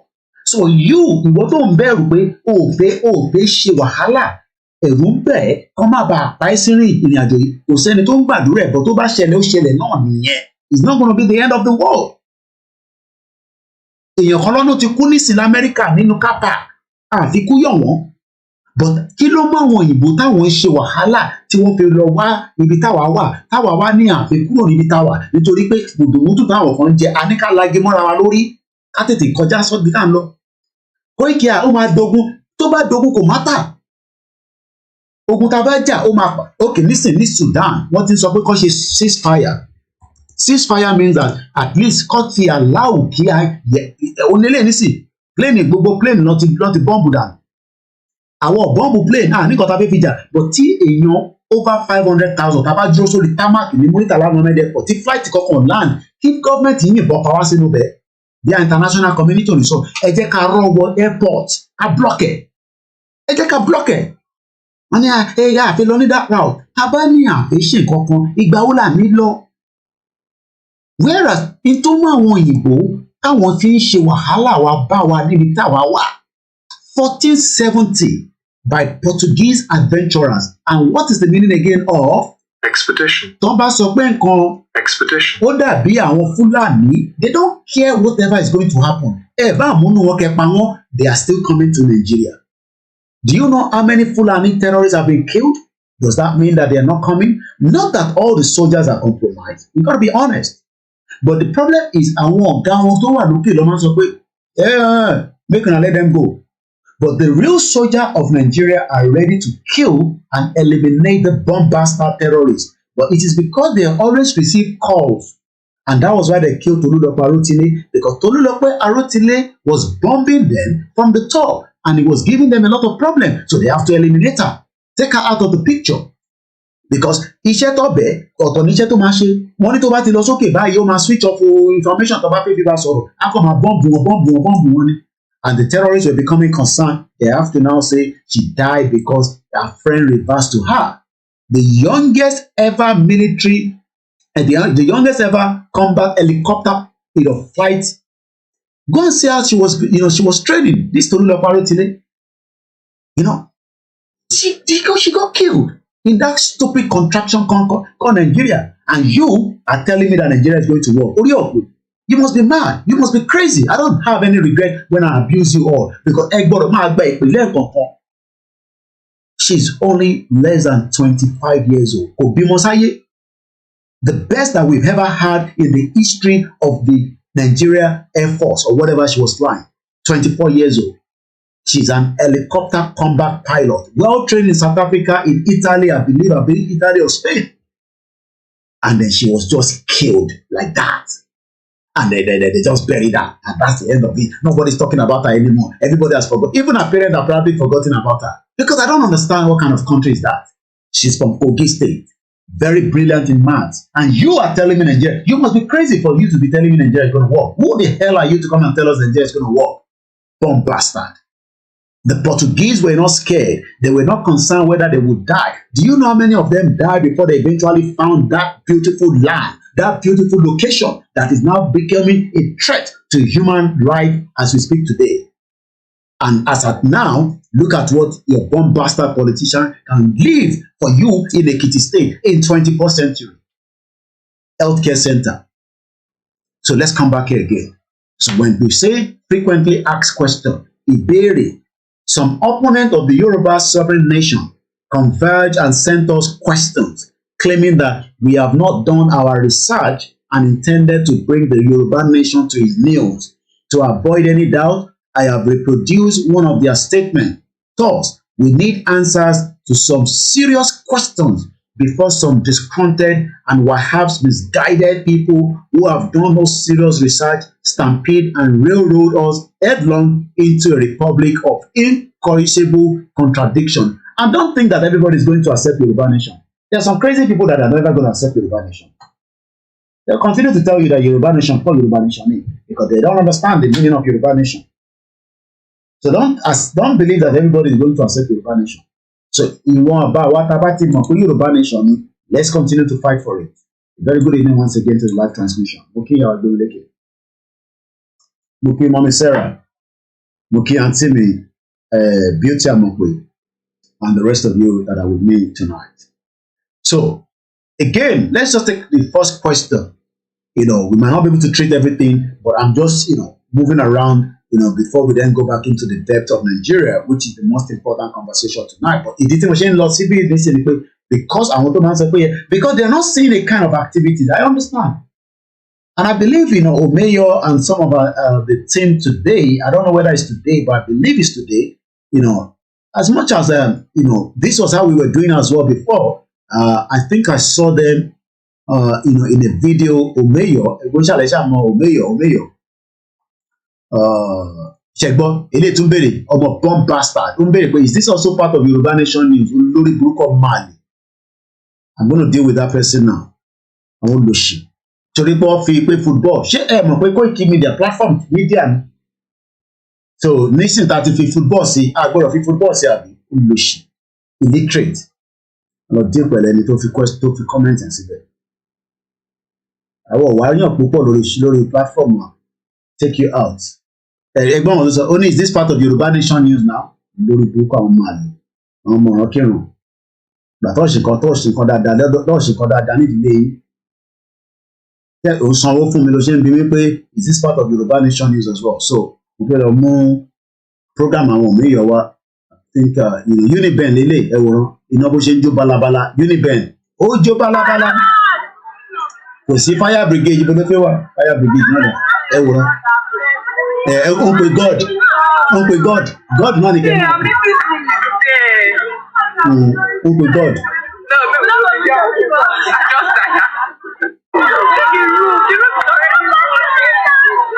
This happened to them. Uniben. Fire happens all the time in different parts of the world. There was a fire in China as well, and I believe 20 people died. This is China as well. So, this China. So, Kemalo Pegoya, Nigeria,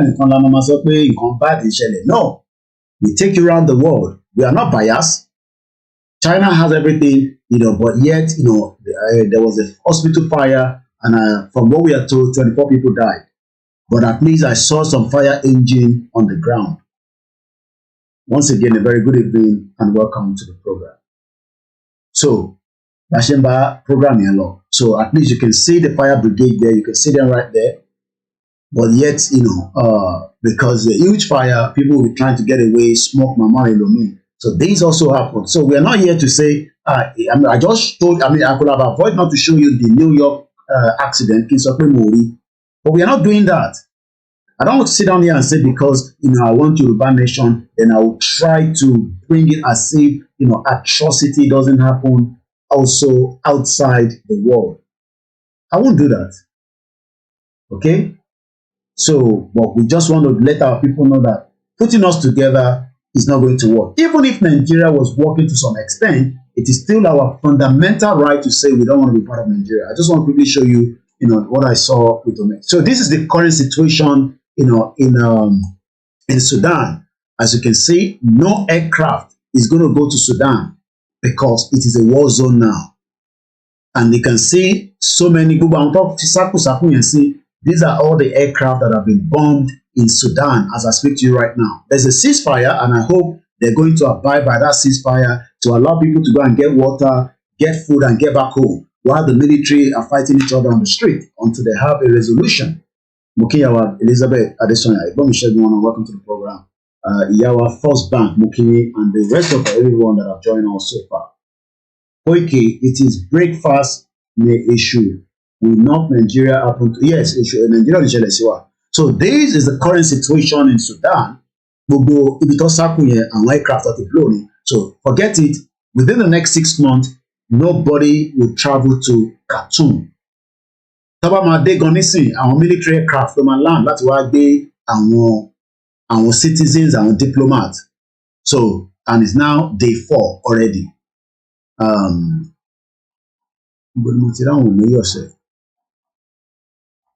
think I saw them.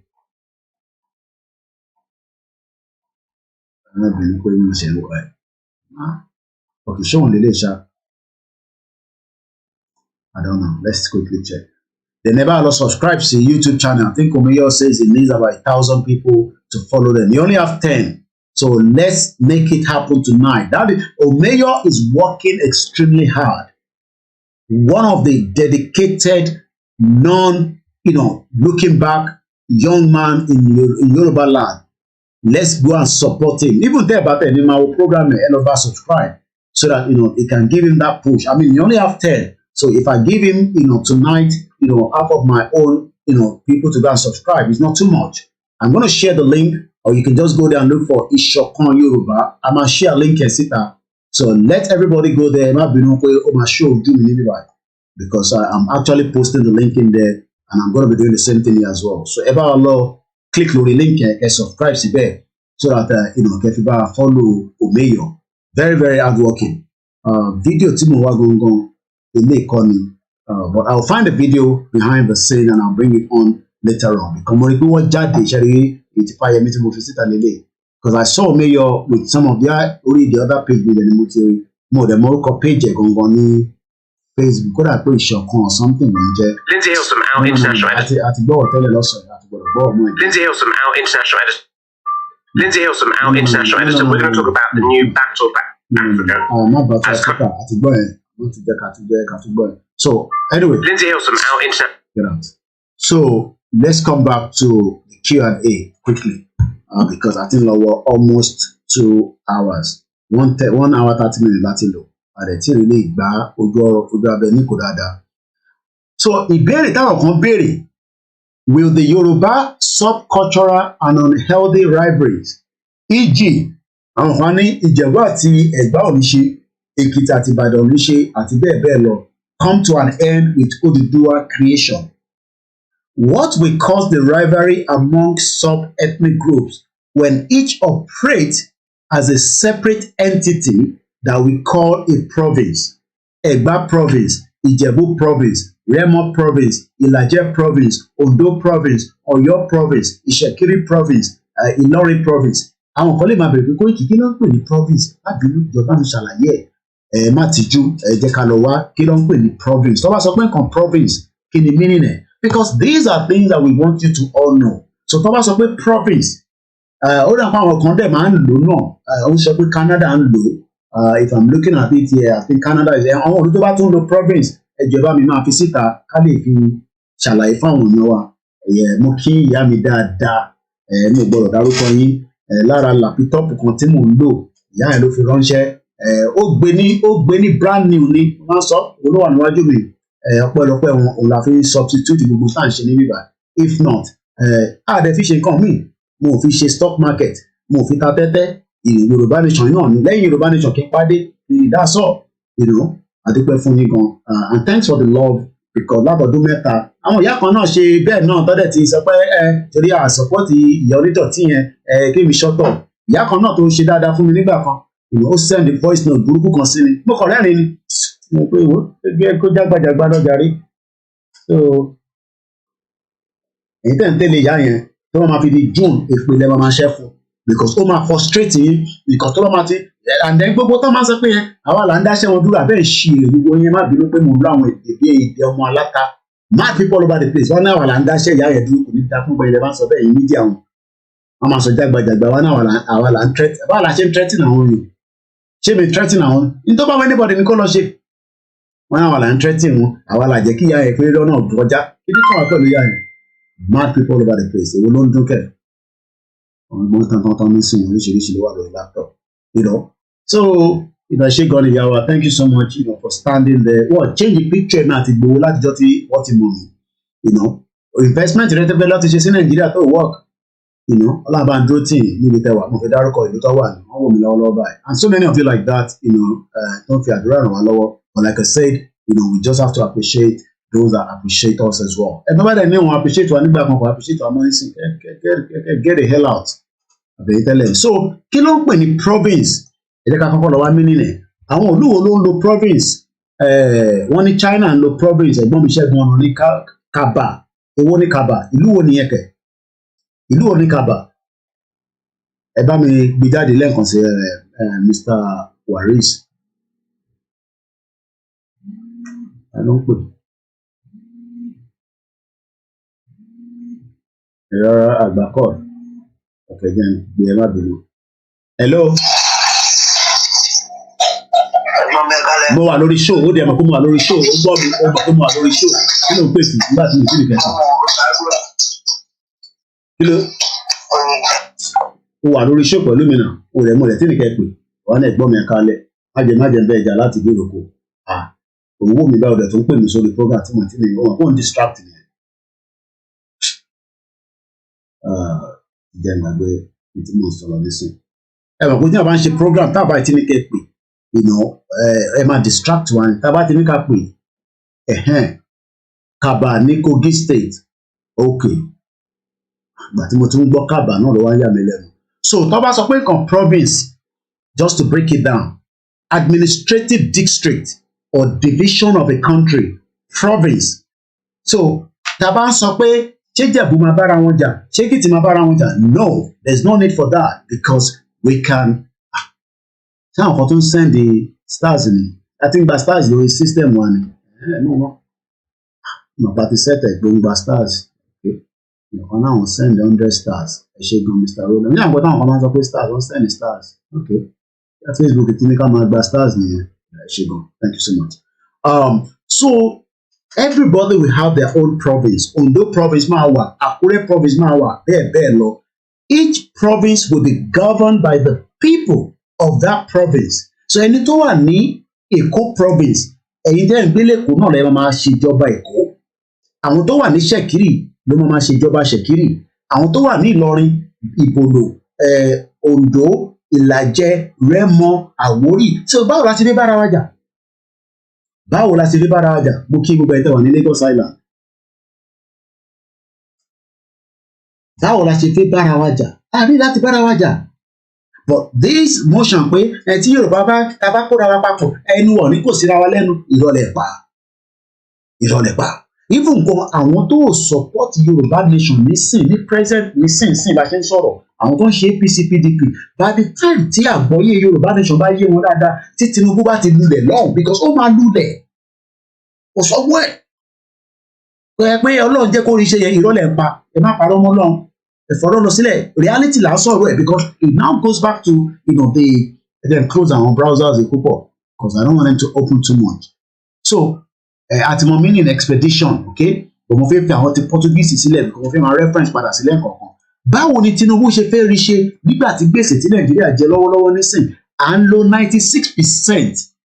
Mo ṣàlàyé fún yín ní ọ̀sán yìí ibo ni 100 naira note yẹn wà ló mo fi sínú 100 naira note tí mo lò lọ́sàn yìí òun lélẹ̀ ṣé gbogbo ilẹ̀ rẹ̀ 100 naira yìí bọ̀ mo ti yá díẹ̀ sí ibi báyìí nísìnyí mo tún yá díẹ̀ sí bọ̀ mo fẹ́ yá tán now tó bá rí i pé mo ti bẹ́ǹdẹ̀ sórí ibi kékeré tí òun wò yìí òun ni owó tí Nàìjíríà ń rí lórí 100 naira yìí so for every 100 naira tí Nàìjíríà ń pa ṣé gbogbo ilẹ̀ ń rí dáadáa because I'm not seeing my screen I know it's a little bit it's not there but at least you can see what I mean.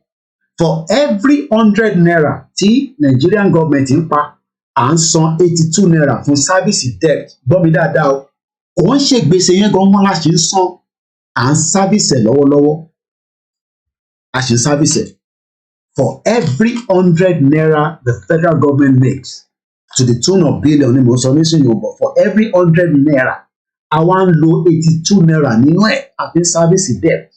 Ìwọ wá sọ pé kọ́nà jẹ́ kí Tinubu lè ṣe Ọlọ́run rẹ̀ parọ́ mọ́ ẹ má parọ́ mọ́ Ọlọ́run bí ìyá tó ń parọ́ mọ́ Ọlọ́run. So and that question again pé ṣé ta bá gba Yorùbá nation ṣé àní máa bára wa jà a ní resources ní gbogbo ilẹ̀ Yorùbá tí kò bá wá ní the right resources ó ti di dandan pé the next province ó gbọ́dọ̀ lè support wọn ẹ ti yé nǹkan tí mo mean. So let's go further again. Each province will be governed by the people of that province. Whatever resources are generated in that province will be used to develop that area. So in tí Ìjẹ̀bú bá ní òun náà la máa fi develop Ìjẹ̀bú. Èyí tá a bá ní ó ti di dandan pé ká try láti wá bá ṣe máa rà àti bá ṣe máa ṣe trade by barter.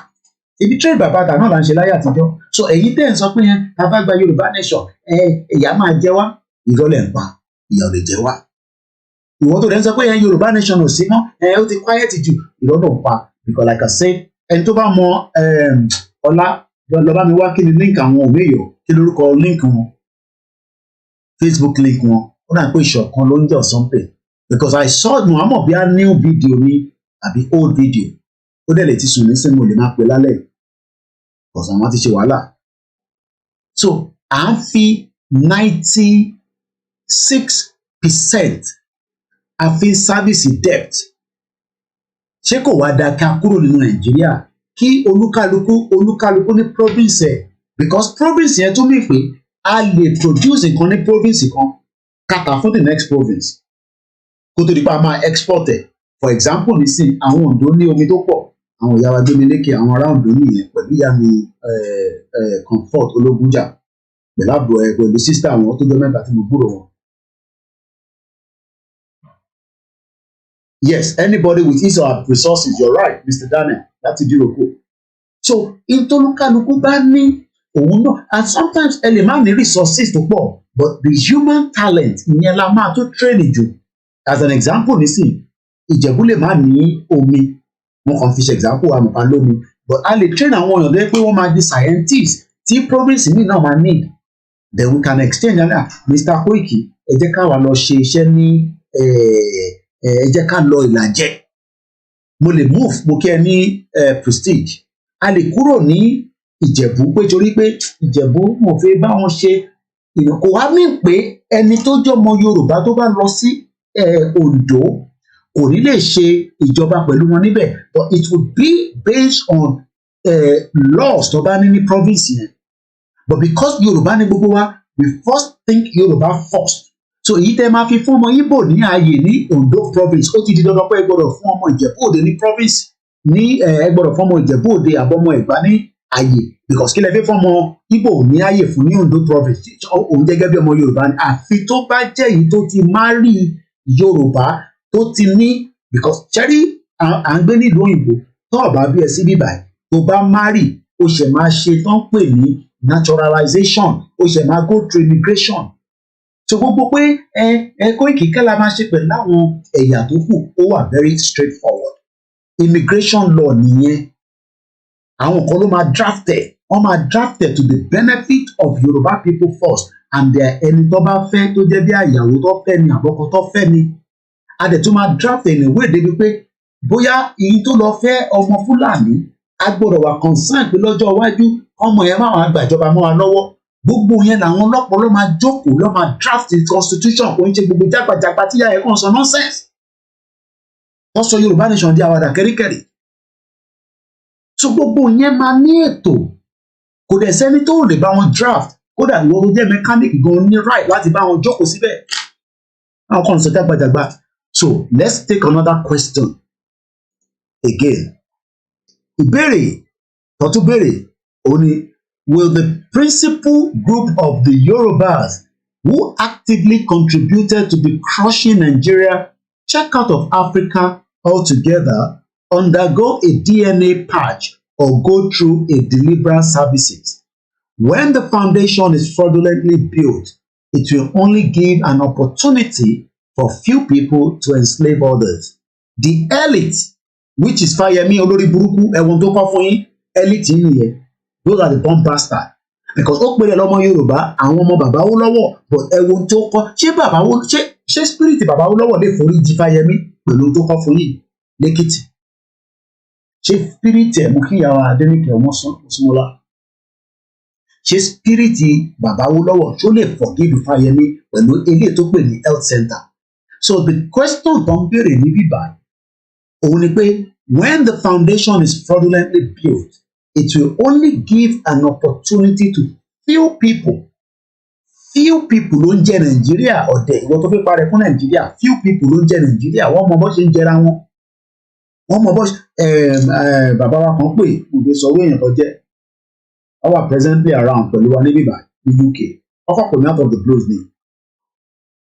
bàbá mi dáadáa gidi ni, ilé lọ́wọ́ but ọwọ́ àṣẹ one or two things ní bíbá.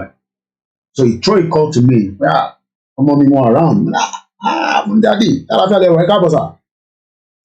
Sórí àwọn tó mọ̀ wọ́n tán àwọn máa ń sọ fún àwọn pé Koiki gbogbo àwọn olówó wa àwọn élìtì yẹn ara wọn ló ń dùn ọ̀dùn tilẹ̀ kúrò rárá, because wọ́n mọ̀ pé gbogbo wọn mọ̀ra wọn, àwọn élìtì mọ̀ra wọn. Sórí wọn ń ṣe élìtì because ó ní 100 naira lápò wọn ṣe élìtì ó kàn wá bó ṣe fi connect mọ́ Davido tó máa connect mọ́, even gan lè fi connect mọ́ Portable gan, because Portable náà ti kọjá stage ní 100 naira àti ìṣòwò náà ti ní tájẹ́rẹ́ lápò. Àwọn elite ilẹ̀ Yorùbá ò fi jẹ́ ká ṣoríire, olórí burúkú ni gbogbo wọn ló pọ̀ jù, àwọn díẹ̀ ní wọn ló gbádùn, àtọ́bìnrin àtọ́kùnrin they are all okay. Ṣé ó fẹ́ jẹ́ kẹ́ ṣoríire ni Fáyẹmí kọ́ ilé fún yín? Ṣé Fáyẹmí fẹ́ jẹ́ kẹ́ ṣoríire? Ṣé ìwọ lè gbéyàn lọ sínú bíbá? I'm sure it's not even functioning anyway. Ní 2023 wọ́n dẹ̀ ti gba budget, wọ́n ti gbọ́ owó lé lórí, wọ́n dẹ̀ ti sọ pé àwọn deliver fáwọn constitution. I'm sure kò lè jẹ́ pé torí nǹkan kan nísìnyí lọ́ ṣe abandon ẹ̀, wọ́n ti gba owó lé lórí, bomb bastard. And when we are here talking, a lot of you are saying anybody Yorùbá nation day, Yorùbá nation tẹ̀síwájú náà ni. Ẹ ṣé gan ni bàbá wa Àyìndé Usman. Yoruba nation tẹ̀síwájú ni because Baba Awólọ́wọ̀ will never be happy. Baba Awólọ́wọ̀ gun ọ̀kọ́rù health center báyìí fún wa nígbà tó wà láyé.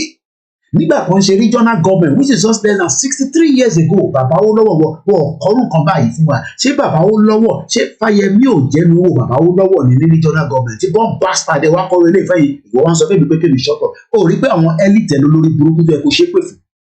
But wọ́n fẹ́ ṣépè fún wọn because you believe in them. Because Fáyẹmí mo sọ pé 5 years projection ó lè make sure pé health center yìí ó ń run even though pé tí kò ń ṣòwò lòun wà ní government ọmọ ẹ̀ tí Fáyẹmí ń pa lójoojúmọ́ nígbà tó wà ní government for 8 years. Do you know how much money was coming through? Kò ń ṣòwò kékeré. Kò ń ṣòwò kékeré. Kò ń ṣe pé government ò fún Fáyẹmí lówó. Òun náà ń gba tax ó ń gba revenue lọ́wọ́ àwọn company lóríṣiríṣi tó lọ́wọ́ establish lẹ́kìtì. But ẹ wo tó deliver fún yín. Òun ti lọ nísìn. Ó ń sáré káàkiri fún Tinubu nísìn. Ọba lè tún fún ní slot again. Because Fáyẹmí was one time a minister kó tún padà lọ ṣe governor. They are always going back. Ẹ wo Dino nísìn òun náà fẹ́ lọ jẹ governor lórí burúkú ẹ̀. Born bastard. Dino Malaye òun náà fẹ́ lọ jẹ governor ní Kogi state. They are never satisfied. Àwọn elite ni wọ́n dẹ́ ṣé Dino láti náà tún fẹ́ jẹ governor nísìn. Because wọ́n need the power yẹn láti continue. Yàyà Bello àti Dino nísìn lọ́jọ́ máa gba fúnra wọn. Ẹ ṣe gan-an ìyàwó Sarah mo kí ẹ̀yin tara Paris. And when we are here talking, some of you are saying we should keep quiet. But one thing is, if you think that the expectation that you are waiting for Tinubu, remember that Nigeria is still. Okay, ṣé Tinubu bá dé nísìn? Ó máa sọ fún àwọn tí a yáwó lọ́wọ́ ẹ̀ pé èmi ò lè sanwó fún yín mọ́ o, so that kí owó tó ń wọ Nàìjíríà lè káwá tó, ó lè tó wá ná. He can't do that. Tinubu doesn't have the power to do that. It is an agreement that we are owing, and those agreements tá bá ti fail tá a sanwó wa ní every month interest ń lọ lórí owó yẹn ni. So Tinubu cannot stop the loan tí Buhari ti gbà lórí ẹ̀ tí Jonathan ti gbà. It is a continuity. Yẹn lọ́sẹ̀ máa ń sọ pé government is continuity. Welcome to the program, Eunice, and welcome our sister. Mo kí ní láti Canada. Ṣàlàáfíà làwọn ọmọ wà. Baálé wa ń kọ́ bẹ́ẹ̀. Ṣé ń bá mi ṣe ọ̀pọ̀lọpọ̀ ẹ máa fi sí wọn lẹ́nu àtẹ̀bá Ìgbò àtẹ̀bá Yorùbá. I've told you, ẹ̀yin lè máa bá Biafra jà, èmi ò bá wọn jà. Because I don't believe that we should fight them. I've told you, that is even my own personal view. Koiki ọmọ Igbo ni it doesn't matter. We cannot fight it alone. We need to have that formidable force. Igbo tó bá dẹ̀ fi wá gbalẹ̀ wa, á bára wa jà para wa. But I don't think they want to do that. We know that some of them have that intention. Peter Obi olórí burúkú ni òyìnbó ni Peter Obi ṣiṣẹ́ fún ẹ̀yìn ọ̀dẹ̀. Peter Obi is an agent that wanted to disrupt the movement of the Biafra. But ó mọ̀ pé irú Simon Ekpa ò ní gbà fóun. And that's why the autopilot is better than the olórí burúkú does. Àwọn does yẹn ló kó báyìí náà bí Kanu. Born bastard. Mad people all over the place. Okay, welcome to the program as we go into it. So Nigeria, ìlú burúkú, 419 country. The country that has turned everybody to where your politician can build this and you are not stoning him to death in 21st century. Baba Awólọ́wọ̀ will be crying. Baba Awólọ́wọ̀ àmà wò sàlẹ̀ bẹ́ẹ̀. Lórí burúkú gbogbo àwọn generation tó ń pọ̀. Because Baba Awólọ́wọ̀ ló pọ̀ gbogbo wa. Because he wanted the best for us. He might not be perfect man. But as at the time, they believed that they were doing the right thing. But now that everybody have understood that the Portuguese were exploring, I just played the video or the audio. Let's play it one more time. This is the voice of Baba Akintoye in March last year when I was in Nigeria. I have a lot of recording, but this is the one I can share with us for now. Itoku one can share for now. Let's play this. In 1533, one Portuguese trader only Èkó ló ń wá ìlú àwọn traffic ní orúkọ wa nínú ọ̀sẹ̀ orúkọ tí wọ́n máa ń gbà lórúkọ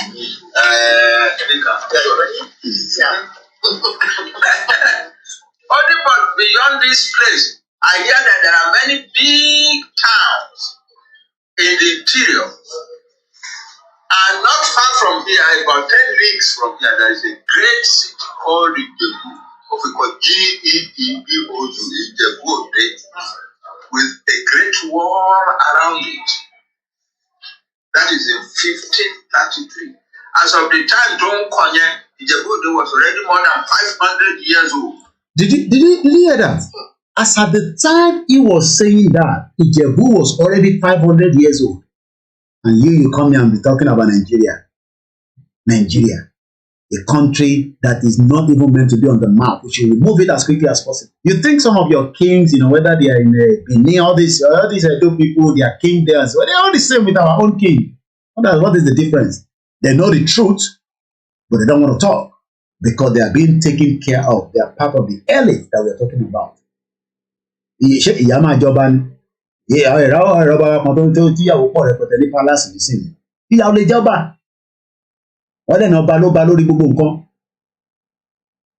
But àwa tí ara ni la máa sọ fún àwọn ọba wa pé no, enough is enough. Ẹ má jẹ́ pé ó dìgbà tó bá di gbàsgbòs. Because tó bá di gbàsgbòs, I just showed you, Sudan. Sudan is going through a lot as we speak right now. We pray for ceasefire, but I don't see that happening. Ẹ káàbọ̀ sórí ètò Yàrá Comfort Olódùjà Mufitọ̀tọ̀. So let's go back and explore more. So these are some of the things I'm going to be talking more within the next. Again, but let me just quickly go into the content because we're just moving. Because I want to get a phone line in. Within the next 10 minutes, so that we have ample of time. Program is not going to be more than 3 hours. There's no point having 4 hours.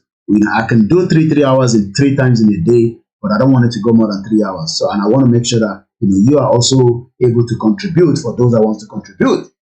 I might post the link if WhatsApp name into Loma or the comment plan B. I'm going to post it. Don't worry. And like I said, the group, nobody. I post you can't block it. Only admin, only post.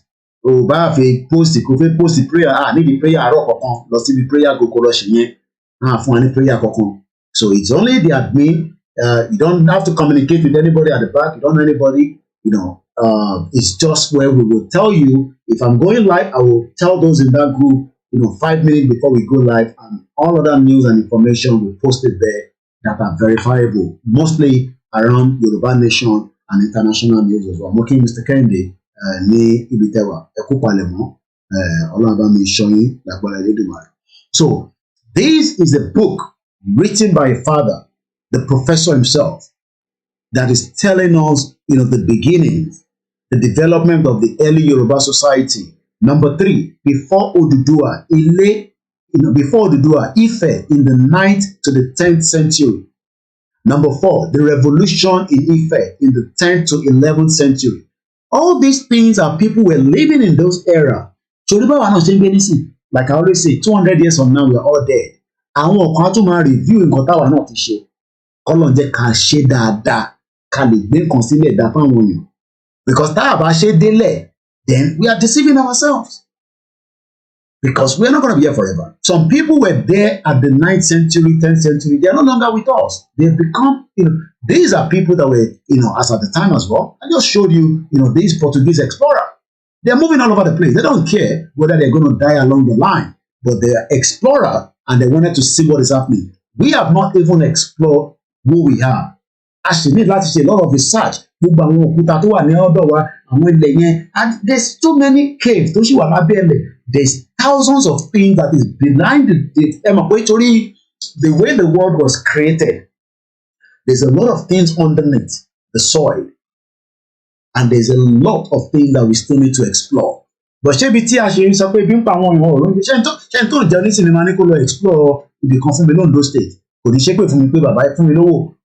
people are still asking for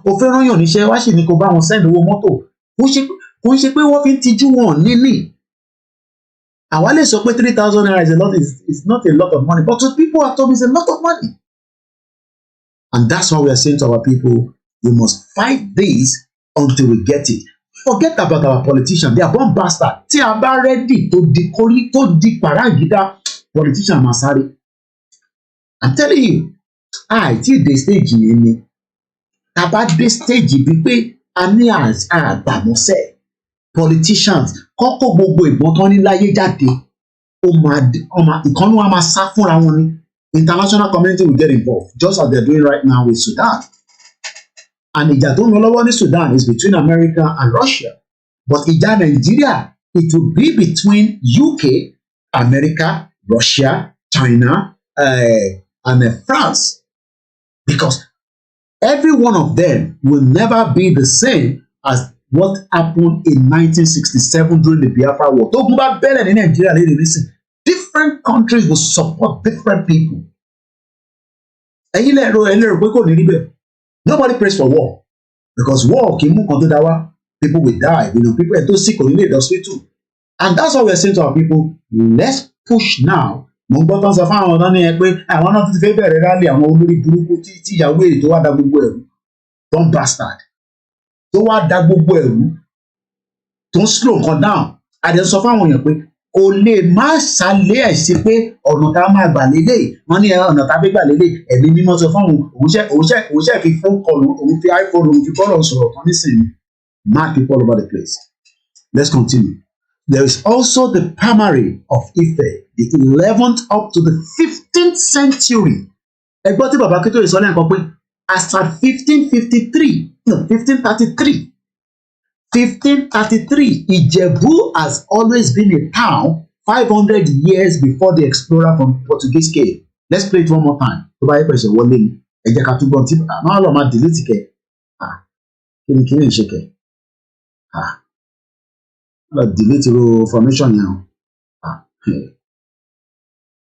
Ṣé wà lẹ́sà? Ẹ jẹ́ ká túbọ̀ lẹ́ẹ̀kan sí. In 1533, one Portuguese explorer trader náà ó wá sí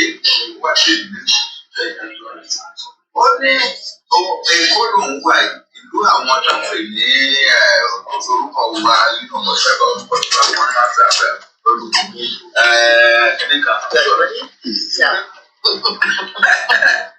Only but beyond this place, I hear that there are many big towns in the interior. And not far from here, about 10 leagues from here, there is a great city called Ìjẹ̀bú, GEBOHO, Ìjẹ̀bú, with a great wall around it. That is in 1533. As of the time John Konya, Ìjẹ̀bú was already more than 500 years old.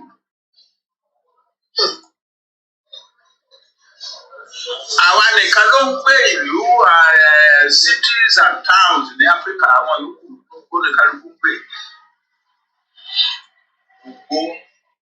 And you can see the walls. Wall yìí sì wà níbẹ̀ dọ̀la. Ṣàngó Èrìdò shrine Ìjẹ̀bú wall. Ó wà níbẹ̀ dọ̀la. Dọ̀la ni mo sọ fún yín. As you can see there in this picture. I might have to send our team, to go and do a proper documentary so that we can have up to date.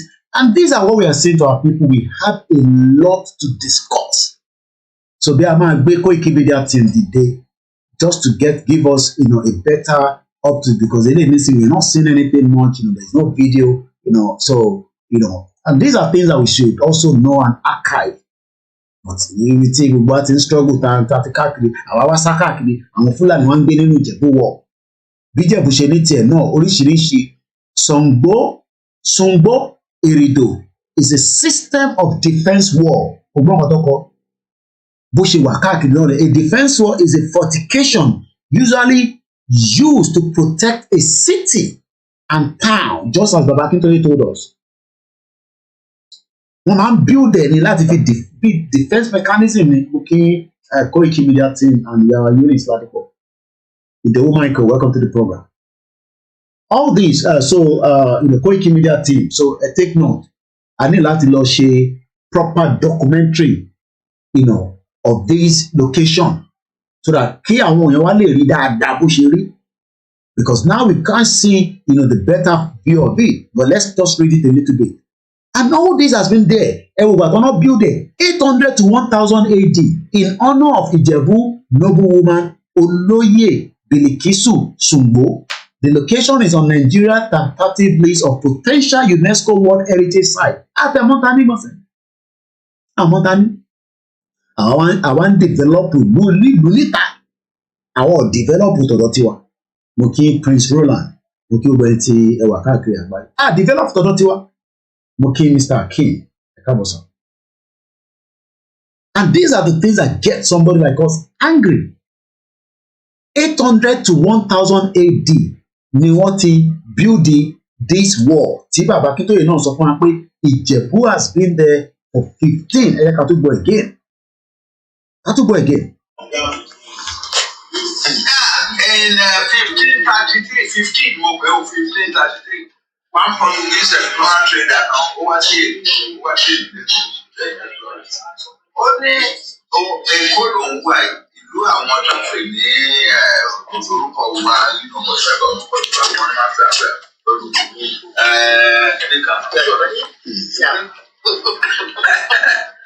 only but beyond this place, I hear that there are many big towns in the interior.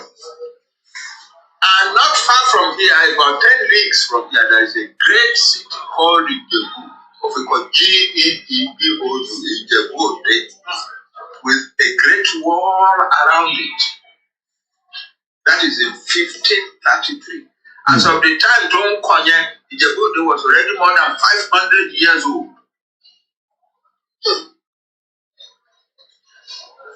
Àwọn nìkan ló ń gbé ìlú cities and towns ní Africa, àwọn yòókù nìkan ló ń gbé. That is Baba Akíntóyè telling me this while I was in Nigeria, 16th of March 2021. The more record the conversation here. There are some other ones that I cannot give out right now. But let's talk about this Songbo archaeological project of 2018 to 2022. According to this article that I've just come across, once again, koikimedia team, take note of this. We need to go and do proper, coverage so that we can bring it to life. Mr. Akinola John. So we plan it, we send the team there, you can go and do a couple of days there, and then, we can bring this out, at least, from our platform. We do a lot of pictures, videos from the top, with our, with all our gadget that we have on the ground. So, the Ife, well, I pronounce it bear with me. Songbo, yeah, Songbo, Abi Songbo Deni. Archaeological project gives new perspectives on the urbanization history chronologic, as well as the social-political dynamics of West Africa tropical forest societies. The Ife Songbo archaeological project aims to study the domestic life, vernacular architect, spatial organization in the humid forest of the Gulf of Guinea, often forgotten in the mainstream Africa historiography. The Guinean tropical forest witnessed the rise and decline of major demographic and civilization, just as Baba Akíntóyè saw, civilization centers, long before the opening of the Atlantic trade in the late 50s. Do you even know who we are, sir? Why you want to die for Nigeria? Do you know who we are? If you know who we are, every one of us will run away from that name called Nigeria. Taba mo ìyítajẹ́, a máa sá kúrò fún Nigeria. Mo kí Mr. Far. All these were the reason why history was removed. Do that, we forget our origin. Àwa wà ní London, àwa wà ní France, àwa ìwé, ìyá má ti jẹ wá o. Èmi náà ti sá kúrò 24 years, àwọn kan ti sá 30 years, 40 years. Àìdẹ̀ tí lè sọ pé bàbá ẹ̀ la fi padà. Ṣé bí ta ti fẹ́ padà náà la máa ti rí ìtọ́jú lójú health center yìí? Unbelievable. Welcome, African Confidential.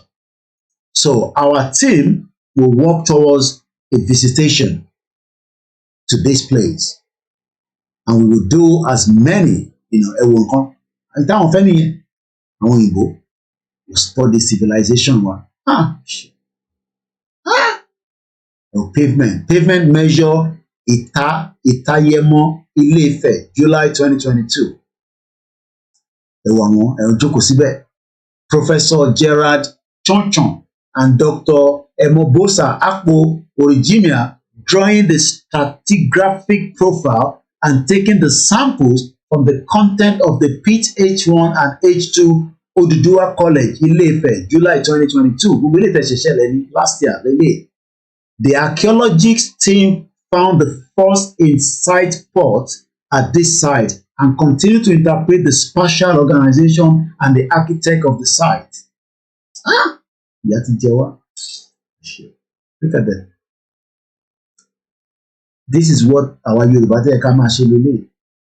Teka wa náà náà tó máa bá wa ṣe lé. I need òyìnbó kankan. Òyìnbó kankan I need wọn. We have Batata in the research center. And it goes on and on like that. But again, we will continue to do more of this. So I'm going to open the phone line briefly because, like I said, if you want to now call in, this is now your own time. Give you opportunity to call. The number is +44 04405917. Only WhatsApp only. 2 minutes past 12 midnight, and we now have just about 60 minutes, 1 hour. So we have about 58 minutes precisely. At 1 o'clock, we will end the broadcast. Once again, a very good morning and welcome now to the 19th day of April 2023. So let's move swiftly. So we close all these, like I said, our team we will work on a visit, a visit to that Shambo, whatever it's called.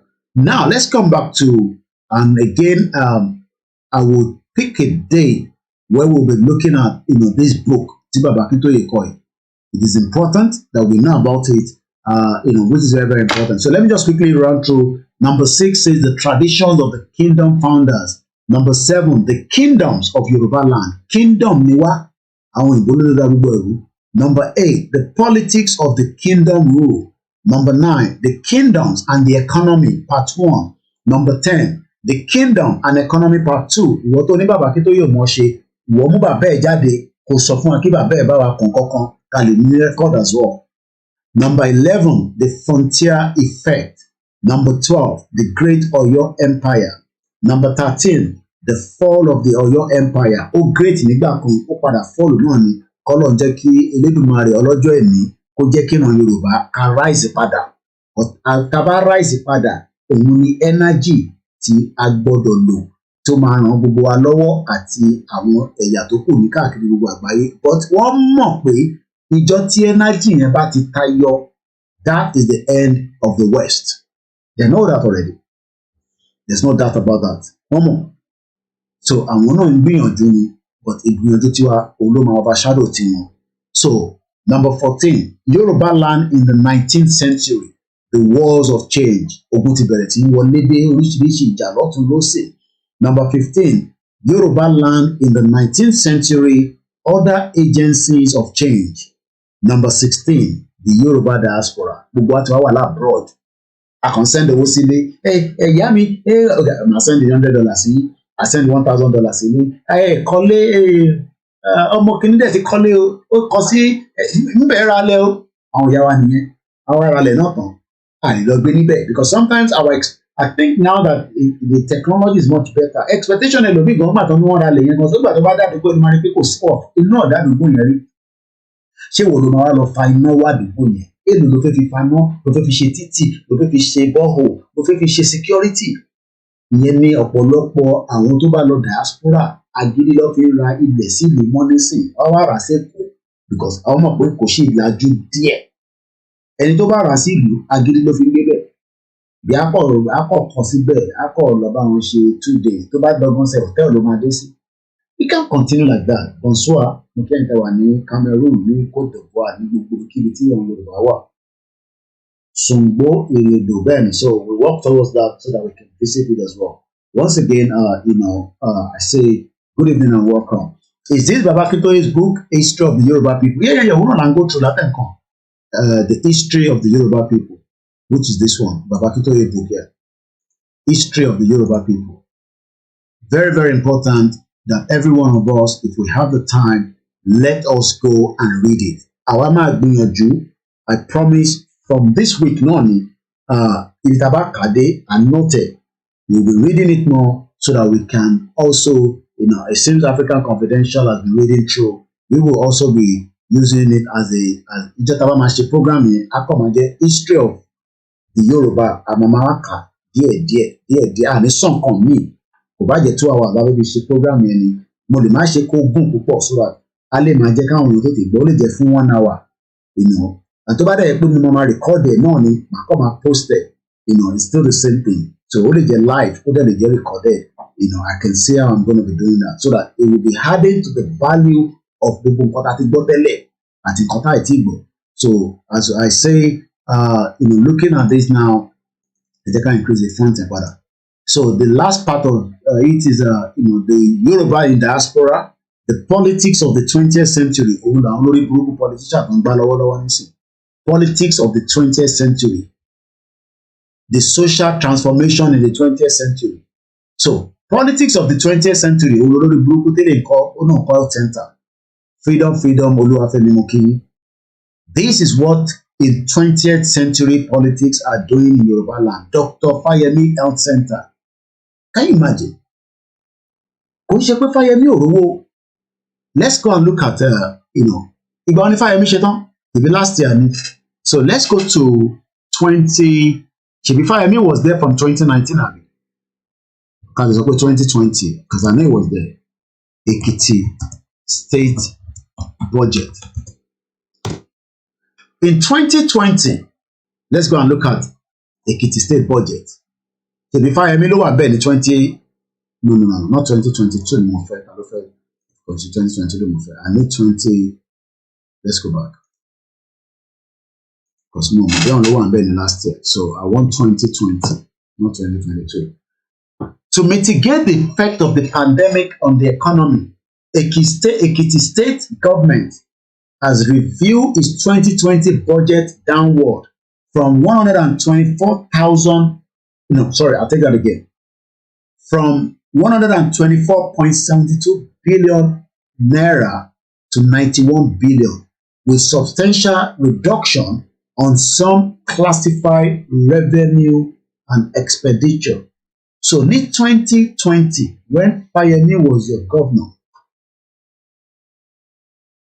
the budget was 91 billion naira. Kilo budget for health budget. Let's see. Paper many breakdown. Okay, let's look at it from here. So, every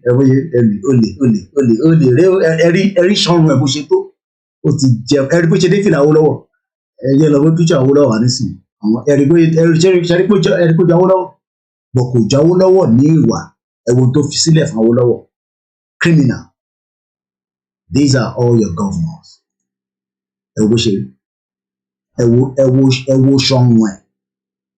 Kabi ní London náà, máa ń tẹ̀ ń wò yìí, ó ṣe Kabi, kò tẹ̀tí sí Uber níjọ́ náà lọ́hùn, Kabi,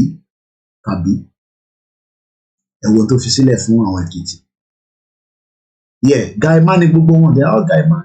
Criminal ni gbogbo wọn látòkè délẹ̀. So let's read the budget. They can increase funding a little bit. Ekiti State government on Saturday, in 2020, because he's no longer your governor as we speak right now. Ekiti State government on Saturday announced a reduction at KABIRU. The State Commissioner for Information and Value Orientation, Mr. Muyiwa Olumuluwa, made this known in a statement in Ado Ekiti. Olumuluwa said the government took the decision as its virtual state executive meeting at Ado Ekiti late Friday. He said Governor FOLAYEMI approved a draft supplementary for downward review of the 2020 budget from 124 billion to 91 billion. In the draft supplementary budget, Olumuluwa said the personal cost will remain at 100%, with the reduction in the overhead by 50% and grant to parastatal by 20%. So personal cost. Kí ló pè ní personal cost? Ẹ jẹ́ ká lọ wo English yẹn. Àní kò ní dáa fún English sẹ́. Tá bá sọ pé nǹkan personal cost. Personal cost means all compensation costs incurred by an employer in connection with the employer by such employer of applicable personnel. I'm not sure whether he was able to pay all the staff during that time. But mo tell you, breakdown budgeting, breakdown any more than what.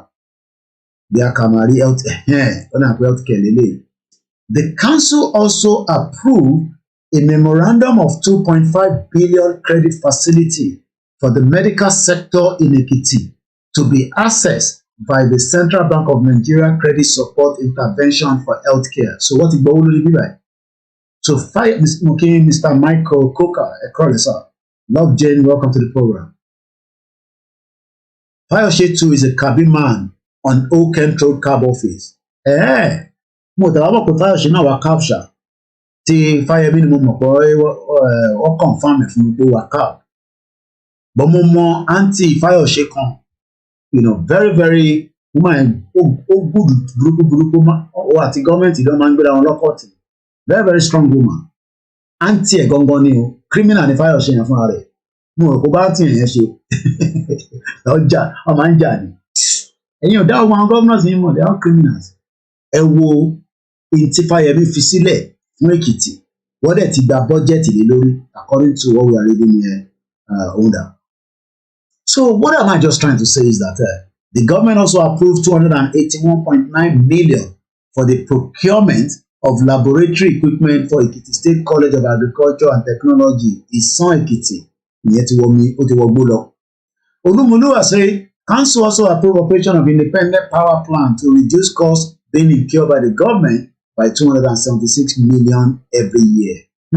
He said the IPP will use 24-hour power supply to Ekiti State Government House, Government Secretariat, State Specialist Hospital, Ekiti State University, ṣé gbogbo eléyìí ló ṣẹlẹ̀ ní Ekiti ní 2020-2021 according to what we know. So, my people, let's not live in denial. Yoruba nation is not dead, but one thing is, let's come back to the the Nigeria debt. And if you go back to the topic that we've been talking about in the last few days, the KPMG story about Nigeria that are not going to get a job. If you go back to, we were sticking to Chinese television, you can see the projection, you can see the debt ratio, then ask yourself the truth. And Yoruba,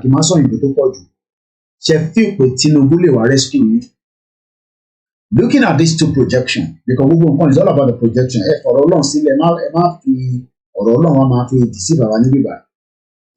Kólókálukú mọ Ọlọ́run nínú ara ẹ̀ torí pé èṣù mo lè sọ pé èṣù devil ló pọ̀ jù nínú yìí because èṣù tàwa lálẹ́ èṣù ń ṣe nǹkan tó bàjẹ́ ẹ̀yin tẹ́ bá sọ pé ẹ̀ láìkè èṣù problem nínú yẹn èṣù kan tó dání fáwa devil làwọn ọ̀gbọ̀n evil spirit tí gbogbo ń gbé káàkiri. So ẹ̀yin tí ẹ ní government tó ń bọ̀ yìí ṣe feel pé this government pẹ̀lú projection méjèèjì I will continue to talk about it continuously. And each time I talk about it, I talk about my, OEC as well. Because for you, okay, I think we have our first caller coming through. But when I'm about to finish, take over wallet me. No, I don't take video call. I'm sorry, but don't put it. Emmanuel, I take quick again. We don't take video call. Tell me the video. The video no I'm by sorry. Nigeria unemployment. The is not a video call, normal call. We don't take video call because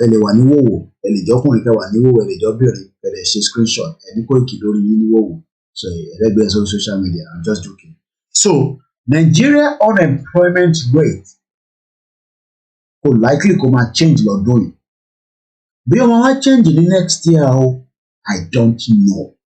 But the first 6 months of your government and you know survive you forget it's not going to happen. So if anybody is thinking that and don't pay about video call about pay properly, but we are not taking any video call. Normal call is okay with a WhatsApp call. So So let's understand this again. I love these, memories, which I love gratitude because it gives us political from Nigeria. Okay. Now, Taba working later, because the more Taba wo, the more ni understanding the mawafua. Ẹ jẹ́ ká gbé call ìyá wa ká tún máa bá ètò yẹn lọ. Hello, caller. Ẹ kálẹ́ mà. Ẹ kú ètò. Ètò nìyẹn.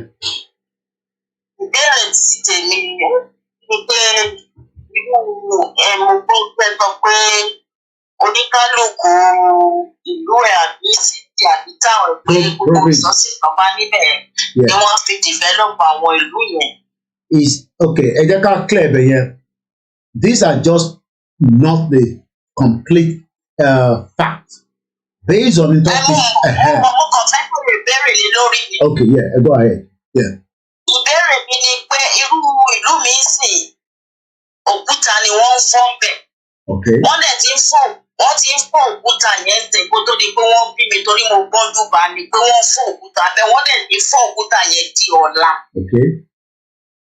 Sọ́gbà tí mo wá ń bá àwọn àbúrò mi kọ̀ọ̀kan sọ̀rọ̀ ní wọ́n máa ti ta ibẹ̀ yẹn. Mo ní wọ́n tà á kẹ̀ ọ́ nìyẹn níwàá bí ọrọ̀ ajé tí ìlú yẹn dẹ̀ ní nìyẹn.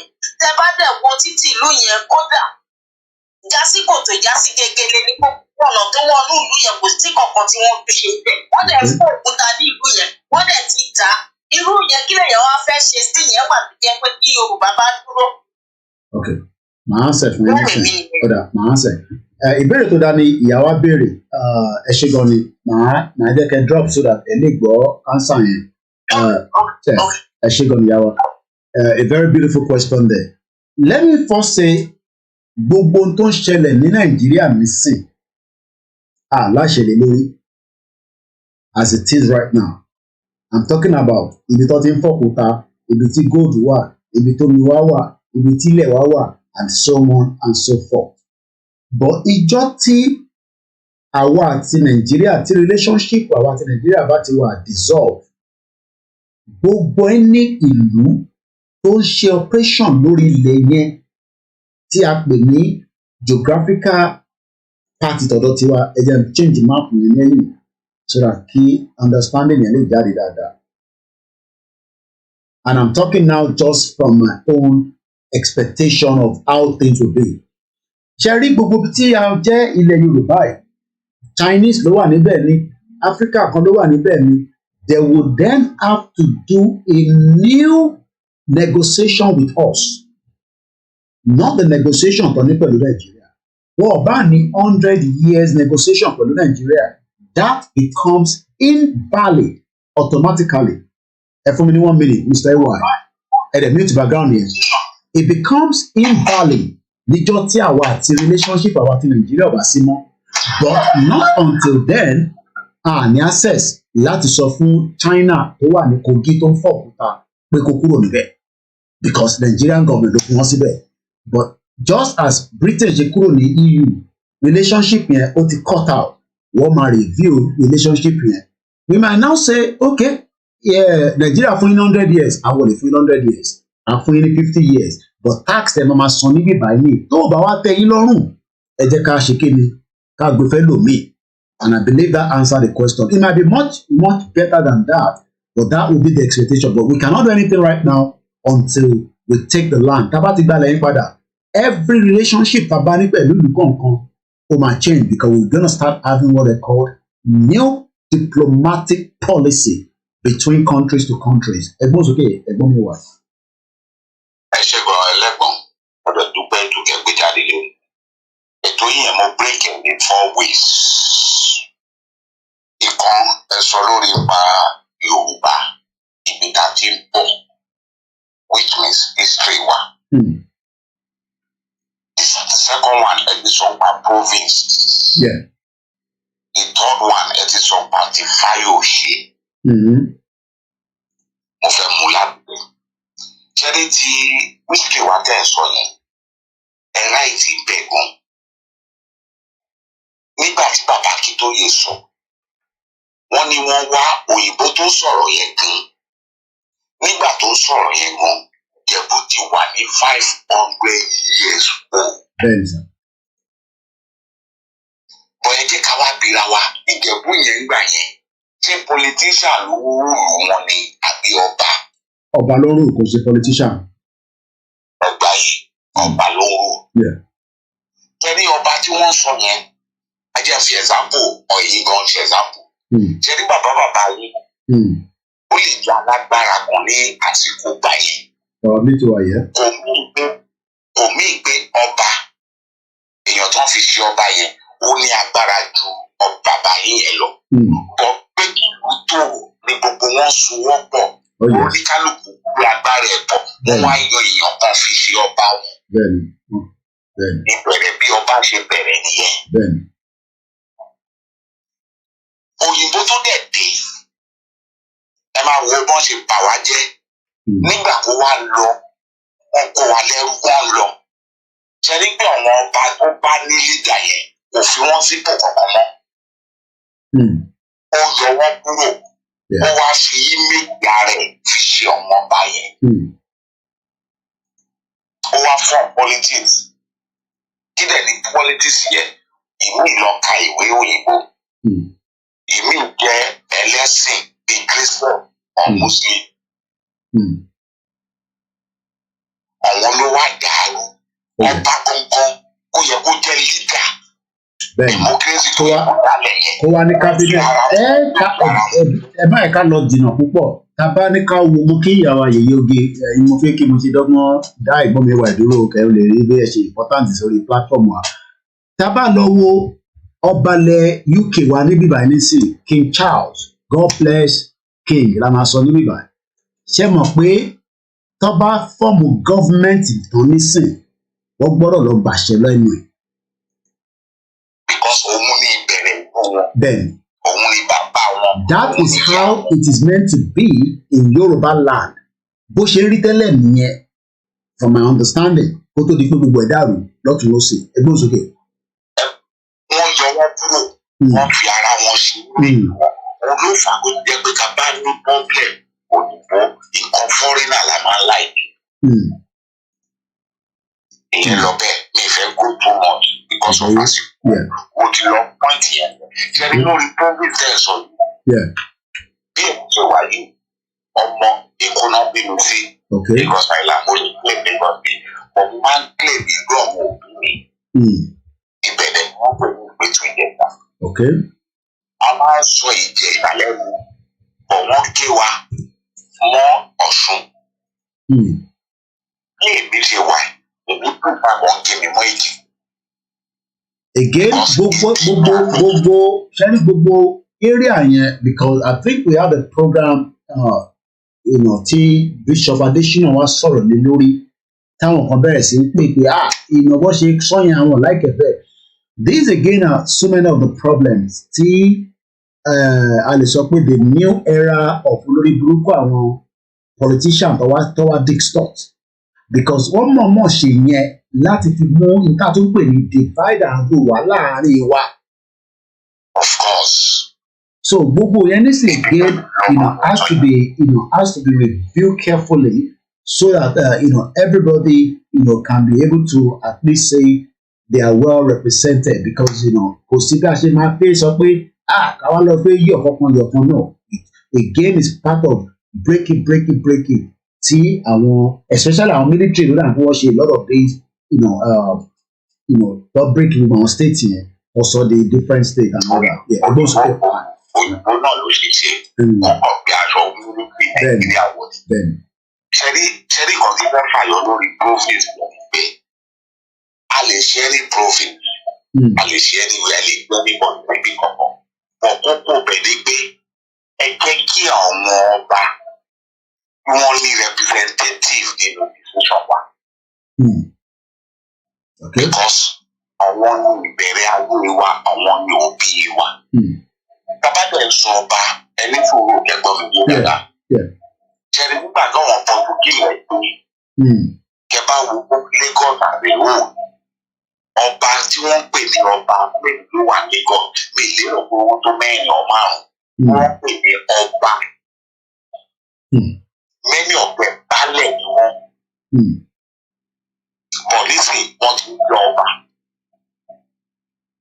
Ká tó bẹ̀rẹ̀ province yẹn, ẹ jẹ́ ká wádìí ká ló wọ́n di ọba. Ṣé politician ni kó bá jẹ́ politician ni ẹ rántí ẹni politician bá ti fi jẹ ọba ẹ mọ̀ pé òyìnbó ló fi jẹ ọba. Ìṣẹ́dá ni politician yẹn lo ìwé ọ̀pọ̀ lu ẹ̀sìn. Politician yẹn bá jẹ́ Muslim á lò tó Islam àfijọba. Bó bá dẹ̀ ló níwèé á lò tó ìwé àfijọba. Oríṣiríṣi àwọn bàbá tí ní àwọn àjọpọ̀ ètò àwọn òyìnbó nìyí nínú wọn. Àwọn ni the new ruler on behalf of àwọn òyìnbó. Ẹgbà yìí.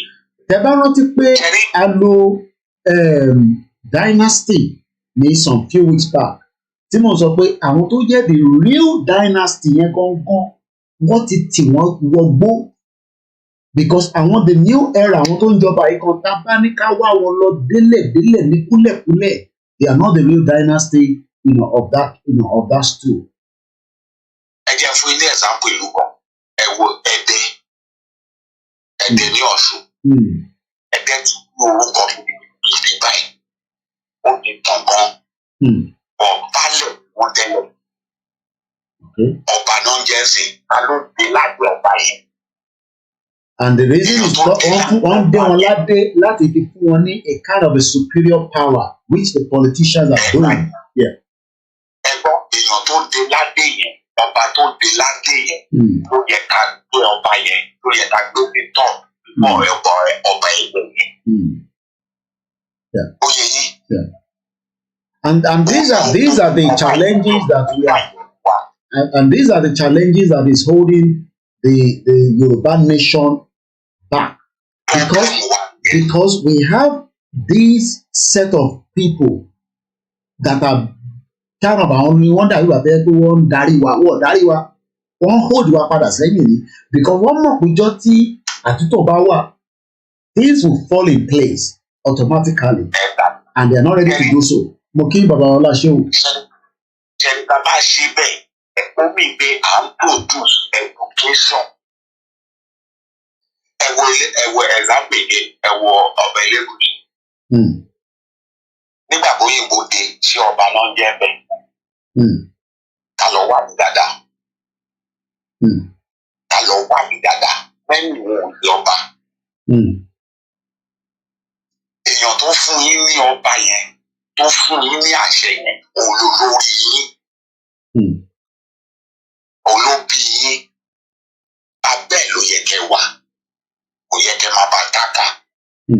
Òyìnbó ṣe é débi pé a máa bá tákà. Òun ni pọ́blẹ̀ ṣe ń wà. Mi fẹ́ lọ jù lórí yẹn. Ẹ jẹ́ wá mú lórí Fáyọ̀mí. Àmì Fáyọ̀mí. Ṣẹ́rí clinic ẹni ó kọ́ yẹn. Bẹ́ẹ̀ni sà. Ta ni ẹ rò bí pé ó ń fi clinic yẹn hàn? Àwọn èèyàn tó bìlífù bíi bàbá wa ní òyìnbó ni.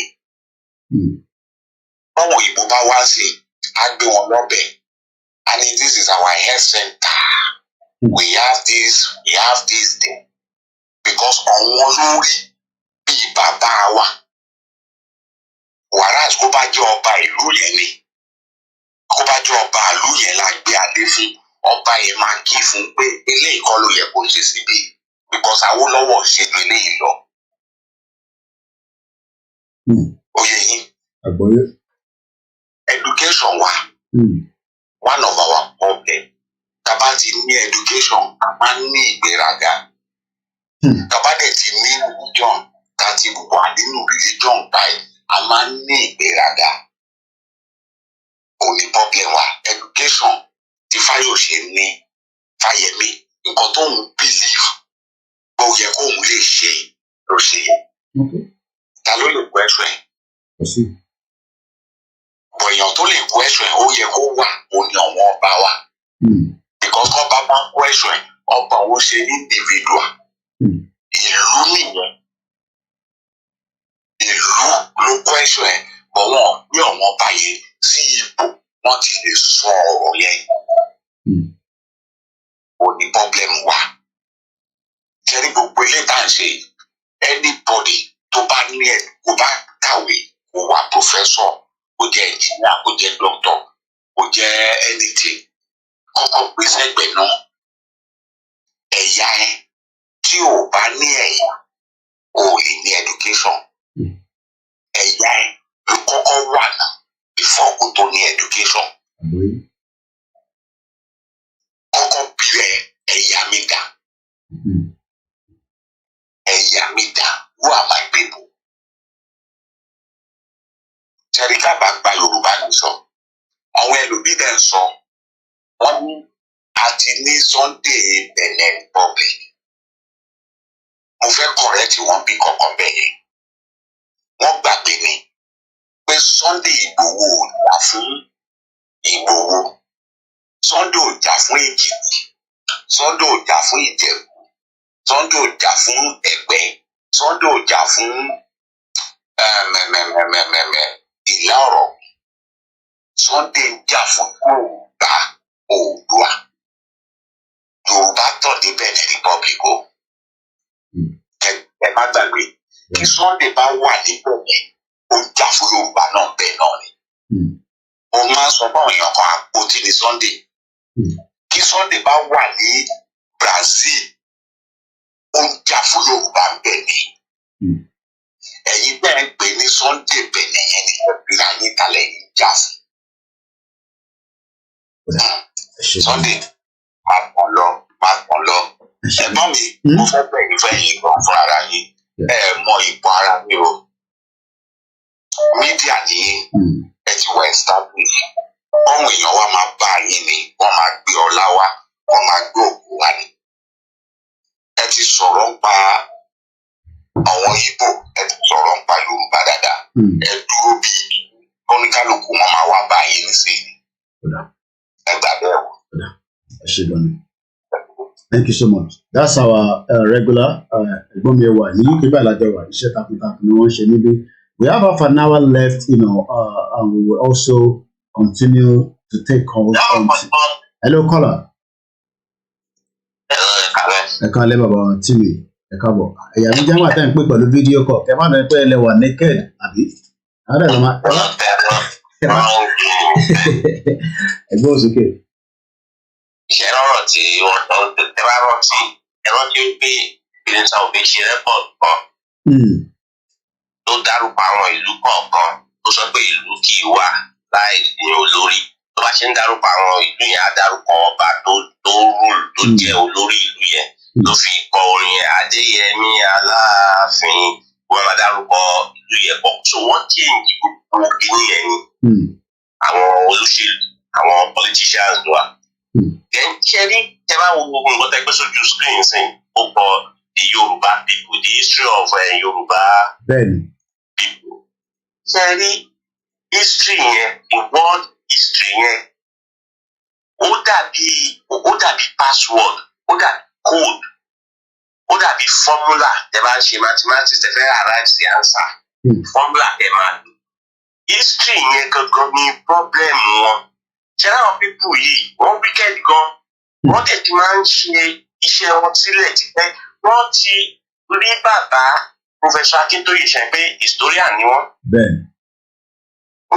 Wọ́n ti mọ̀ pé bàbá yìí ń bọ̀ àwọn ti mọ̀ tipẹ́tipẹ́ wọ́n ti mọ̀ pé bàbá yìí ó fẹ́ gún nǹkan jáde tipẹ́tipẹ́ years back àtìgbà yẹn lọ ti kọ́kọ́ nǹkan tó kọ́ ṣe ni pé wọ́n kọ́ lọ yọ history kúrò ní curriculum wa. Àwọn ti rí bàbá Akintoye tó ń bọ̀ ti pẹ́ years back. So wọ́n lọ yọ because history yìí ló máa jẹ́ kí lórí àti sùn àti gbàgbéra history yìí ló máa jí wa ló máa wake wa up wọ́n á lọ yọ kúrò nínú educational kíní wa. Ká má bàa tàbí kí iye wa má bàa sọ. Ṣé wá rí àwọn pípọ̀ yìí forces náà bá jà yìí wọ́n burú gan ìfù ni wọ́n ṣùgbọ́n Ọlọ́run àwọn máa borí wọn. Bẹ́ẹ̀ ni gbọ́n mi kò sọ fún ẹ. Kẹ́rí tẹ bá rántí nígbà tí kíní endsars yẹn ṣẹlẹ̀ àwọn youth yẹn. Kẹ́rí àwọn western world yìí ìka ni wọ́n ṣe láwọn ló jẹ́ ẹ rí pé nísìn àwọn youth ń sìn gbogbo àwọn ará Nàìjíríà tó fẹ́ ṣe skit wọ́n mọ̀ jẹ́ kán release kíní yẹn ní kán máa rówó níbẹ̀ so that kán má bàa lè bẹ̀rẹ̀ from information that gbọ́ngàn sẹ̀ wọ́n jẹ́ kí wọ́n relax visa díẹ̀ fáwọn youth nígbà yẹn nílé. Yes. Wọ́n relax visa. ẹni pé ní Nàìjíríà gbogbo youth ló fẹ́ ṣe skit nílé lọ́wọ́ àlùyé social media ló fẹ́ ṣe skit wọ́n mọ̀ jẹ́ kíní yẹn flow ni. So that kí wọ́n má bàa ronú lọ wípé bí àwọn tó fẹ́ dìde fún wa another uprising wọ́n yẹn distraction ló fi ń ṣe fún wa. Òun lè máa rí gbogbo family àti ìyá àti bàbá wọn lè máa mú ike ragolis kan máa jù sókè àní ìjọba ìrẹsì wọn ṣe òṣì. So wọ́n mọ̀ fi lè ní ẹ̀ ṣe distraction ni so that káwọn èèyàn má bàa tún sọ di wípé àwọn fẹ́ dá àwọn tó fẹ́ protest against ìjọba wọn. So Yorùbá nation yìí òun náà la lè fi gbára wa sílẹ̀. Ẹ wo subsidy tó fẹ́ yọ yìí sìn. $800 million ní World Bank máa yá Nàìjíríà tá a dẹ̀ máa fi 25 years san padà. Now ṣé òyìnbó ẹ fẹ́ yá ìlú ní $800 million ìlú tí a dẹ̀ fẹ́ yá ní $800 million yẹn dẹ̀ ń sọ fún yín wípé owó yìí o káàṣì làwọn máa disburse dẹ̀ o that is kò ní ní record. Wọ́n á máa kúnlẹ̀ wọ́n á ti to owó yẹn sórí tébù in bulk wọ́n á máa kúnlẹ̀ wọ́n á máa kà láwọn èèyàn lọ́wọ́ wọ́n lo excuses wípé because àwọn tó ń gbé ní rural area tí wọ́n ní bank tí wọ́n lè ní account number so àwọn máa fún wọn lówó yẹn ní cash. Ó dà ẹ̀yin tẹ́ ẹ fẹ́ ṣerú nǹkan yẹn tí ẹ bá ṣe pé jìbìtì lẹ fẹ́ lù because generation to generation wọn láti gbọ́dọ̀ dìde wọ́n bá ṣe máa kúrò nínú ìgbéyàwó rádaràda tọ́nà òun fọwọ́ sí. nínú 800 yẹn nísìnyí tó bá palẹ̀ mọ́ 100 kúrò nínú ẹ̀ tọ́nà that person náà yọ 100 tọ́ end of some 6 tọ́ end of disburse 600 gbèsè 800 yẹn ní gbogbo àwọn. ọtí ní káàdì àwọn disburse ẹ̀ káàṣì ni kò ní rẹ́kọ̀d. àwa dẹ̀ la máa san gbèsè yẹn 25 years. àwa ní 25 years ló máa fi san. ẹ̀yin World Bank kéde approve irú lóònù bẹ́yẹ tí bá ṣe pé ká wọ́n mọ̀ à ń tì wá sínú ti ara ìlú rádaràda yẹn sínú bondage ni kọ́ má bàa bọ́ nínú ẹ̀. Olódùmarè akówayọ because dark force là ń bájà and I don't think a lot of people know dark force. Wọ́n ti rí bàbá Professor Akintoye wọ́n ti rí pọ́ńpọ̀ tipẹ́tipẹ́ wọ́n dẹ̀ mọ̀ pé history ni that is the reason why tí wọ́n ṣe target the history that particular history nínú because ohun education history yẹn ló máa jẹ́ kí iye wa sọjí wọ́n yọ kúrò wọ́n block ẹ̀ nínú curriculum. So òun ni ẹ̀jẹ̀ òun ni iṣẹ́ tẹ̀ ń ṣe láti mọ rírì ẹ̀. ṣé mọ̀ pé bàbá Akintoye according to what I'm reading here àti 1978 lọ tí ń sketch ìwé ta fẹ́ kà yìí táwọn máa look into it 1978 nígbà tó bí mi that's about 44 years ago. My objective in writing this book is to place in the hands of the Yoruba people, in the hands of the student of Yoruba and African history, in the hands of the general reader, a lucid account of Yoruba history using the product of the latest research on the subject. 44 years ago, thereabout. Wọ́n mú ṣe sọ fún yín wípé wọ́n ti rí gbogbo kínní ni àwọn náà ṣe ń gbé gbogbo ìgbésẹ̀ tó ń gbé yẹn àwọn forces yẹn ti rí because kínní yìí ni ìbádà bíi Bíbélì àti Quran fún àwa Yorùbá.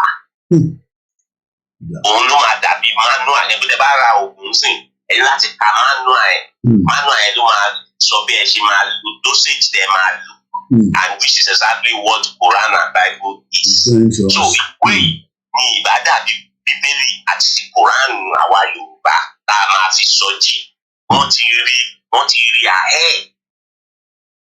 Wọ́n rí bàbá pé bàbá ń bọ̀ wọ́n rí bàbá yìí kó ń bọ̀. Ní bàbá yẹn. Ọlọ́run àpò ayọ̀ náà ṣe máa bẹ̀rẹ̀. Ẹ ṣe gan ni.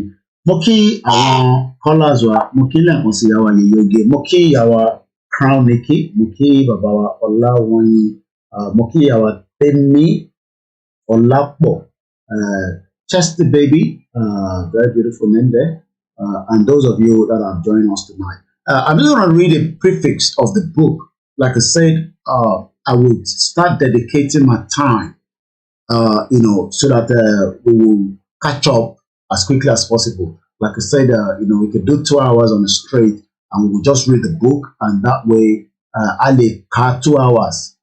Then I'll have back call so that Ali were interactive, and then we will just lock it there. And all my videos, I don't leave them on the social media because I don't trust any of this platform. I can wake up one morning and I might realize that all the videos I've done. So every night, I download my video down and I store them into my own personal archive, which I have here with me. So that I can more, because I remember that when we started, they took away my Facebook. I think one of my YouTube was taken away. So we can't take any more chances because we are spending hours. And so far on my YouTube, we've done about 6,000 or thereabout videos in the last 3 years. So the last thing we want to do is allow this history to go away from us, which we cannot afford. So that is why it's not going to be easy. Yes, we've done about 6,400K videos in the last 3 years. And that is a lot of information that will be useful for the next generation to study, for another generation and generation. And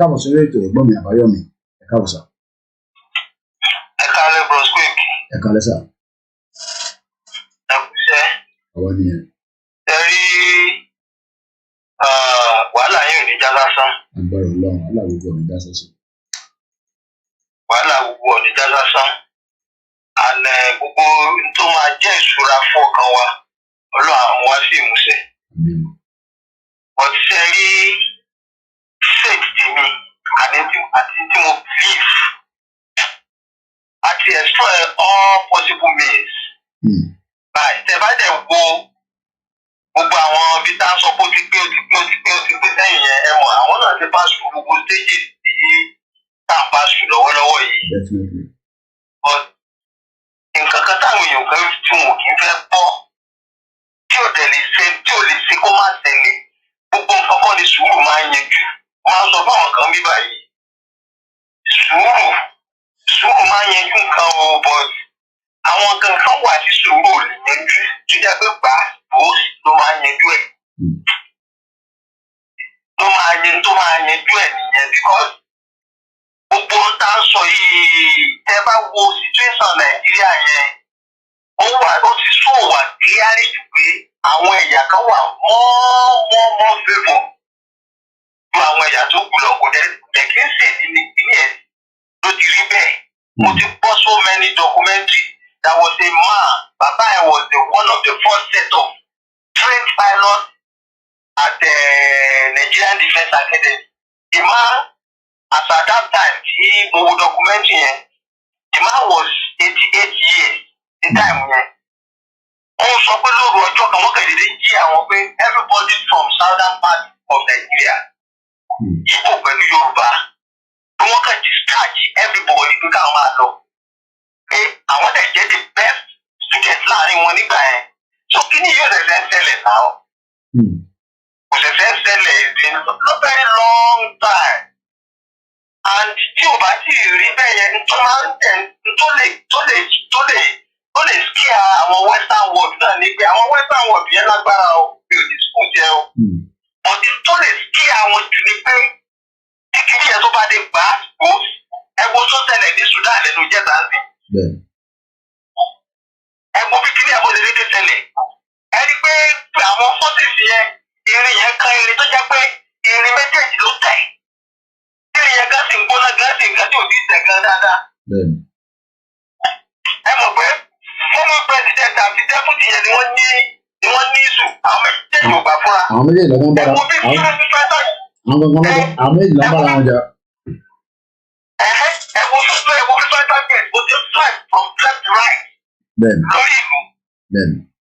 So àwọn náà kó tó di pé irú tó ṣẹlẹ̀ lọ́dọ̀ wọn ní ìjẹta yẹn kó tó ti generate irú nǹkan yẹn àwọn náà ti lo means of dialogue, wọ́n ti lo means of so many things, consultation, everything. Ṣé láwọn tí wọ́n dá wa dúró yìí sẹ́? Tí Ọlọ́run ò bá ti la ilẹ̀ Nàìjíríà kọjá, àwọn èèyàn mọ èdè yẹn níjọ́ tí mo tún máa ń sọ. Ìkan bẹ̀rẹ̀ lọ́wọ́ mi pé kí èdè tí máa ń sọ yìí pé Ọlọ́run ti gbọ́dọ̀ láti kan kọjá wọn. Tọ́lọ́ máa kọjá níbi kan pẹ̀lẹ́jẹ̀ ni. Ẹ̀jẹ̀ ni àwọn kan wà tó jẹ́ pé wọn ò lè bọ́ láéláé àwọn politicians wa, especially àwọn Yorùbá politicians yẹn. Ikú nìkan ló lè gba aṣọ lórí ewúrẹ́. Ẹgbàá mo ti sọ fún yín. Ikú nìkan ló lè gba aṣọ lórí ewúrẹ́. Tí irú nǹkan yẹn tí ò bá tẹ̀lẹ̀ tí wọ́n rí báyìí kétékété báyìí pé ẹni yìí wọ́n ti sábàlẹ̀, ẹni báyìí wọ́n ti sábàlẹ̀, ẹni báyìí wọ́n ti sábàlẹ̀. Kò dẹ̀ sí gbàtà ní déédéé yẹn because we can't continue this way. Bí ẹ̀wọ̀ hospital ti Fáyẹmí náà sí. Mo ń wo àwọn kankan náà lórí social media. Kẹ̀kẹ́ náà tẹ̀kù náà bí jam plan. Ní Ogun State. Bẹ́ẹ̀ni, ní Ogun State. Ní Ogun State, for God's sake. The Western world wo lẹ ti rí àwọn nǹkan yẹn. Ìkan máa fi kẹ̀kẹ́ náà tẹ̀kù máa ṣe ambulance. Àwọn pípù yìí wọ́n ti báyé àwọn èèyàn jẹ́ débi pé àwọn èèyàn ti rí nǹkan tó jẹ́ pé rọ́ọ̀tì tí wọ́n tó ti dàbí láìsí lójú wọn. Wọ́n ti rí crime. Wọ́n rí crime bíi something that is not tí ò ti crime rárá. Ẹgbẹ́ tí mo sọ. So tó máa dé stage yẹn mi ò ní yé máa sọ ìjà ló máa yanjú kìíní yìí, ìjà tó máa le gidi tó jẹ́ pé Ọlọ́run ti ń pèsè ẹnìkan either with the backing of one of these Western world power tó jẹ́ kó máa negotiate pẹ̀lú wọn tó máa wá bá wa yanjú ọ̀rọ̀ ti Nàìjíríà yẹn. Ẹgbàá mo ti sọ fún ẹ lọ́kọ́lẹ̀ mi ò ní sọ jù yẹn lọ. Thank you so much. Because we are almost 12 minutes, thanks so much for our callers tonight. We don't normally want the program to go over 3 hours. We will discuss, very well on this book. I can assure our listeners. Let me read the prefix a little bit. But I just picked this. Somebody just sent that to me. Osibajo, replace state of origin with certificate of residence. Osibajo tells the federal government. We will treat that. Maybe tomorrow is too late now to do that. We will treat that tomorrow. Let's just read a little bit from the book of Professor Adebanji Akitoye. And I might not be able to take any more calls. So let me take off the Wi-Fi on the phone. My objective in writing this book is to place in the hands of the Yoruba people, in the hands of students of Yoruba and African history. Let's blow it up a little bit. It's a bit tiny. Yeah, it's better now. An African history. And in the hands of the general reader, a lucid account of Yoruba history, using the product of the latest research on the subject. Writing such an account has been far from easy. The volume of research on the subject is large and continually growing, and many partly unresolved issues of fact and interpretation litter the field. Therefore, the urge for me to write an account addressed only to academic historians, my own colleagues, has been very difficult to overcome.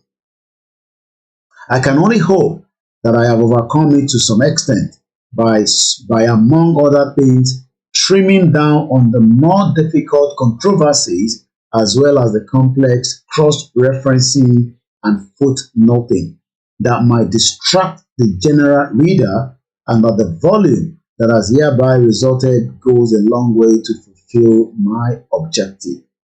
With a population variously estimated at between 30 and 40 million, the Yoruba are perhaps the largest single ethnic group or nationality in Black Africa. Moreover, their history is one of the most researched and analyzed of any people in Africa.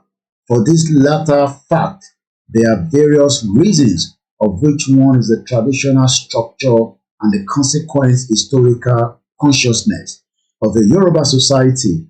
Another is the high level of literacy among the Yoruba people today. And yet, another is the growing importance of the Yoruba studies in the overall spectrum of African and Black studies. The Yoruba were the most urbanized people in the history of the tropical African forest land, having largely lived in the walled cities and towns since as early as the 11th and the 12th century.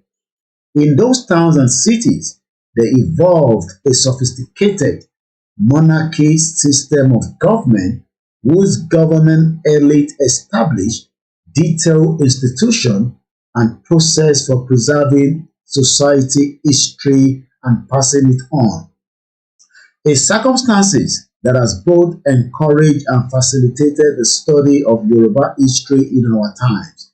Then, since the beginning of the 20th century, the Yoruba have invested more in education than any other African people, and by the end of the 20th century, were widely regarded as the most literate people in Africa. A significant consequence of this growing literacy has been that much indigenous effort has gone into the writing of Yoruba history, venturing into written reconstruction of the past began as soon as there were some literate Yoruba in the 19th century. Then it flowered vigorously in the course of the 20th century, and it has been augmented by contributions from many professional historians, indigenous and foreign. Finally, to the Black people in general, and especially to the people of the Black African diaspora in America, in the United States, Brazil, Central America, Cuba, Haiti, Trinidad, and other parts of the West Indies. A knowledge of a Yoruba history has been growing in importance.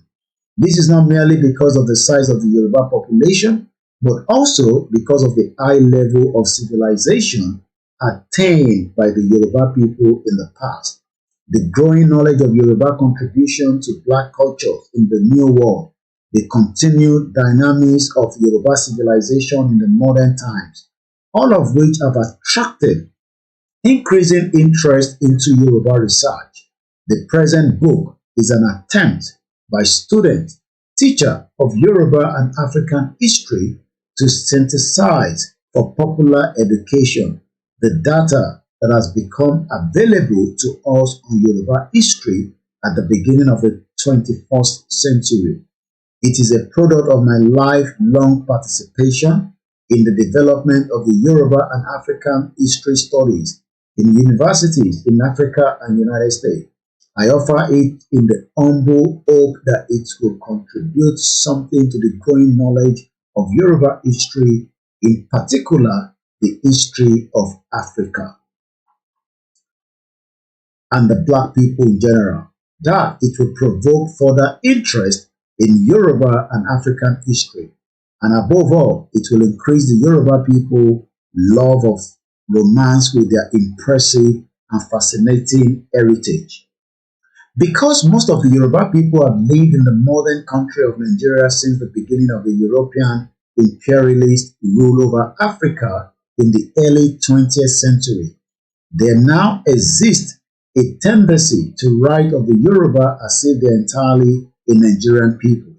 To the dismay of those who are now citizens of the Republic of Benin and Togo, the Yoruba people and the country are split by two international boundaries, and while the largest portion is to be found in Nigeria, some substantial parts have to be found in Benin and Togo. This book presents a history of all Yoruba people. Finally, I have added somewhat novel dimension to the perspective of this work. As Professor of African History at Obafemi Awolowo University, Ile-Ife, Nigeria in the 60s and the 70s, I designed and taught an introductory course in African American history, and during a sabbatical in the United States, I work with others to establish an African American Studies program at the University of South Florida in Tampa, Florida. Later, when I served as the director of Institute of African Studies at the Obafemi Awolowo universities in the late 70s, we initiated some programs on African diaspora in the Americas as an integral part of our multidisciplinary approach to African studies. All this stemming from my belief that a study of the experience of Africans transplanted to the Americans in the era of Atlantic slave trade needs to be seen by scholars and peoples of Africa as part of African experience in general. In recent years, happily considerable advance have been made worldwide in the study of African diaspora in the Americas. Since the 90s, the study has moved beyond the computing of numbers of Africans transported to Americas and beyond the impact of American slavery on enslaved Africans. It is deepened to include studies of the contributions of transplanted African heritage to the evolution of African American and American cultures.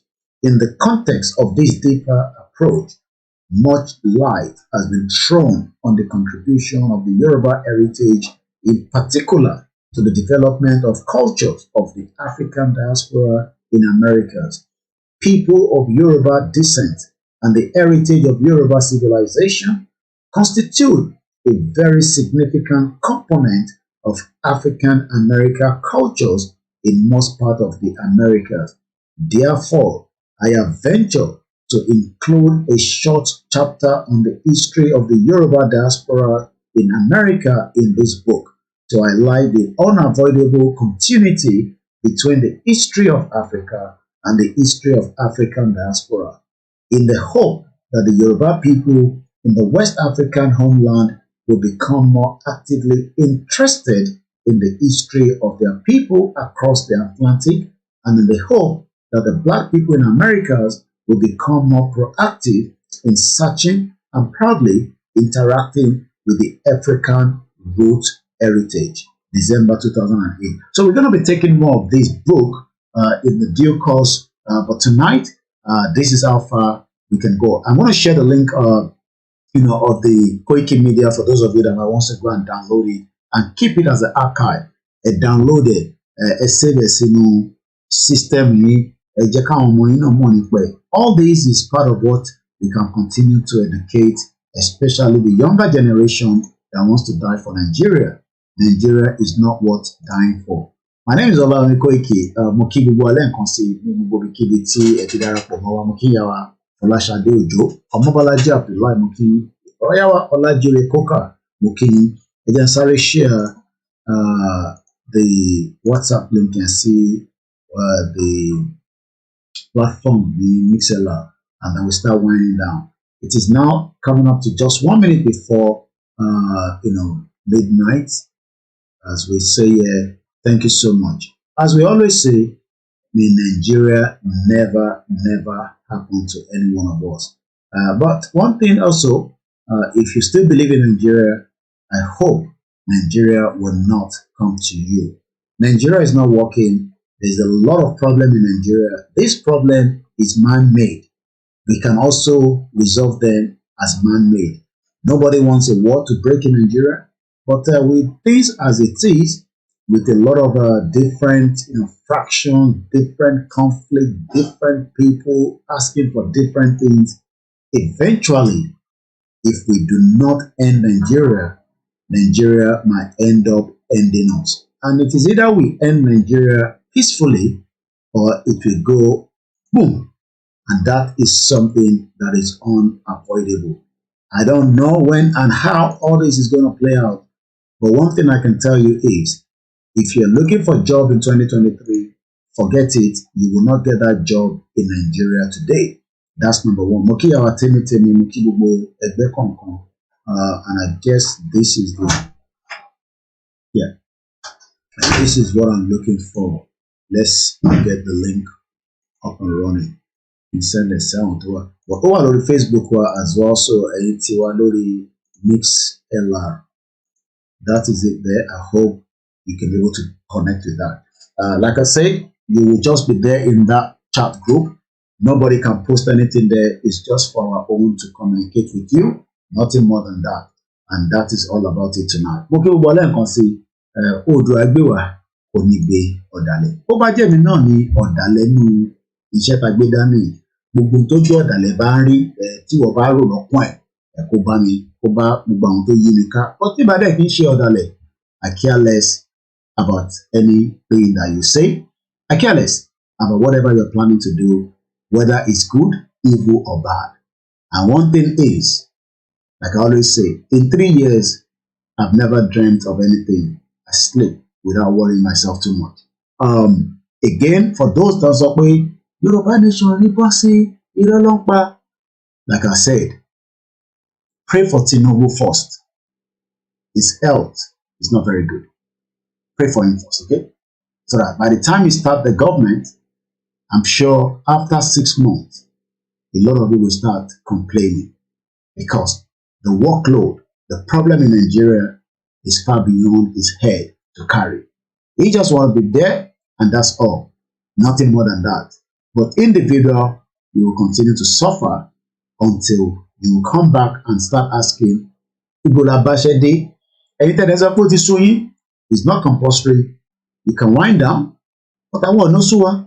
We will continue to use our media 24/7 to push out message, information that will be of benefit for the movement. We don't endorse any bloody bastard Yoruba politician, whether they are Peter Obi, whether they are Labour Party. You talk about Twitter for most time around. You're burning yourself. You're just going to burn out. David Odoye is already burning out because they've taken him out from Twitter. He might come back, I don't know. Reno Oduala is there. They're all shouting, Peter Obi, Peter Obi. Peter Obi is as a criminal as Atiku because he was part of them up till 2019, even up to about just last year. The only thing is he couldn't get a ticket on PDP and he went to bring some party that has already gone to dustbin and everybody thought a movement. One thing is, Peter Obi is not a movement, he's just the agent of the Western world. We know that, he knows that, he can deceive you, he cannot deceive somebody like us. Atiku is as a bomb bastard as any one of them. Atiku will become the president, he's going to sell you out. And the drug baron, the Tole Tinubu, is not going to do anything for you. You don't like me calling him that name. Okay, sorry. Moki Baba Iba Ganiada, but I can't go without saying IGBOHO ìmọ́lẹ̀ tiwa nìyẹn ànábì tàwa nìyẹn a máa nífẹ̀ẹ́ kò ní tó bá ń dùn yìí ìwọ ṣàgbọ́n kò tẹ̀ jáde kó represent wa. Bàbá Akíntóyè mo sọ fún pé ẹni mídíà tó dúró tán dáadáa èèyàn fọkànbalẹ̀ ẹ pàdé mi lọ́la lágbára Elédùmarè ọ̀rọ̀ yẹn la máa sùn. And let's just listen to Jẹ́kọ́mọ̀ and then when I come back we play the anthem and we call it a day. Mo kí gbogbo alẹ́ kan sí o ó dùn àgbẹ̀ gbogbo wa kò ní gbé ọ̀dàlẹ̀. And as we leave you in the hands of Elédùmarè, gbogbo tí ó ń dùn olúkálùkù lọ́kàn, tó bá jẹ́ Yorùbá nation wọn ló ń bẹ̀ lọ́kàn, á bọ́ sí ó kù díẹ̀ náà ni.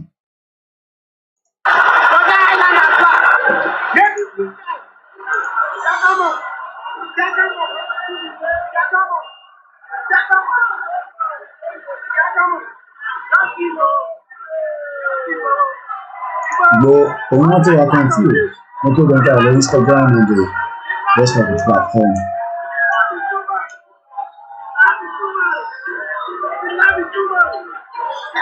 Damiju, I want to say you there with me. Social media, my brother in America. Abuja.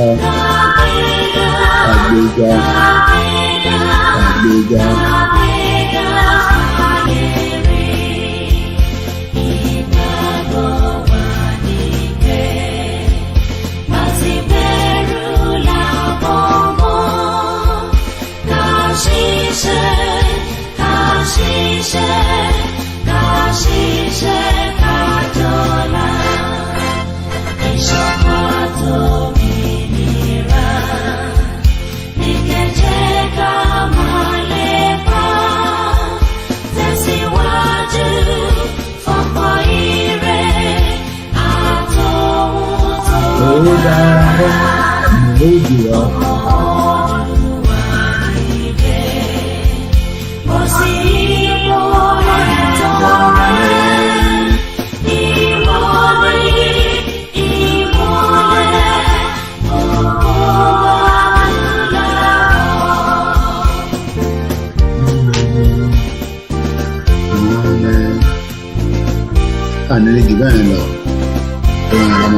This is 23 and all our silent listeners. Bye for now.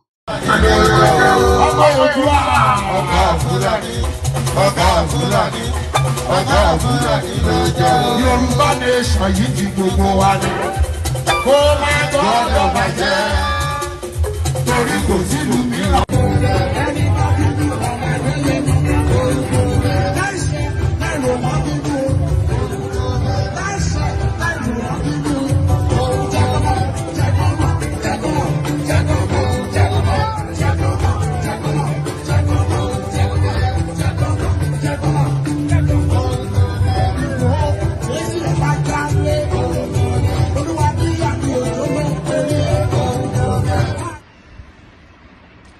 Life is so funny. You come with nothing, then fight for everything, and later leave everything and go back with empty hand. God is powerful. Koikimedia, bringing the world closer to your doorstep. It's now 19th of April 2023. Good afternoon.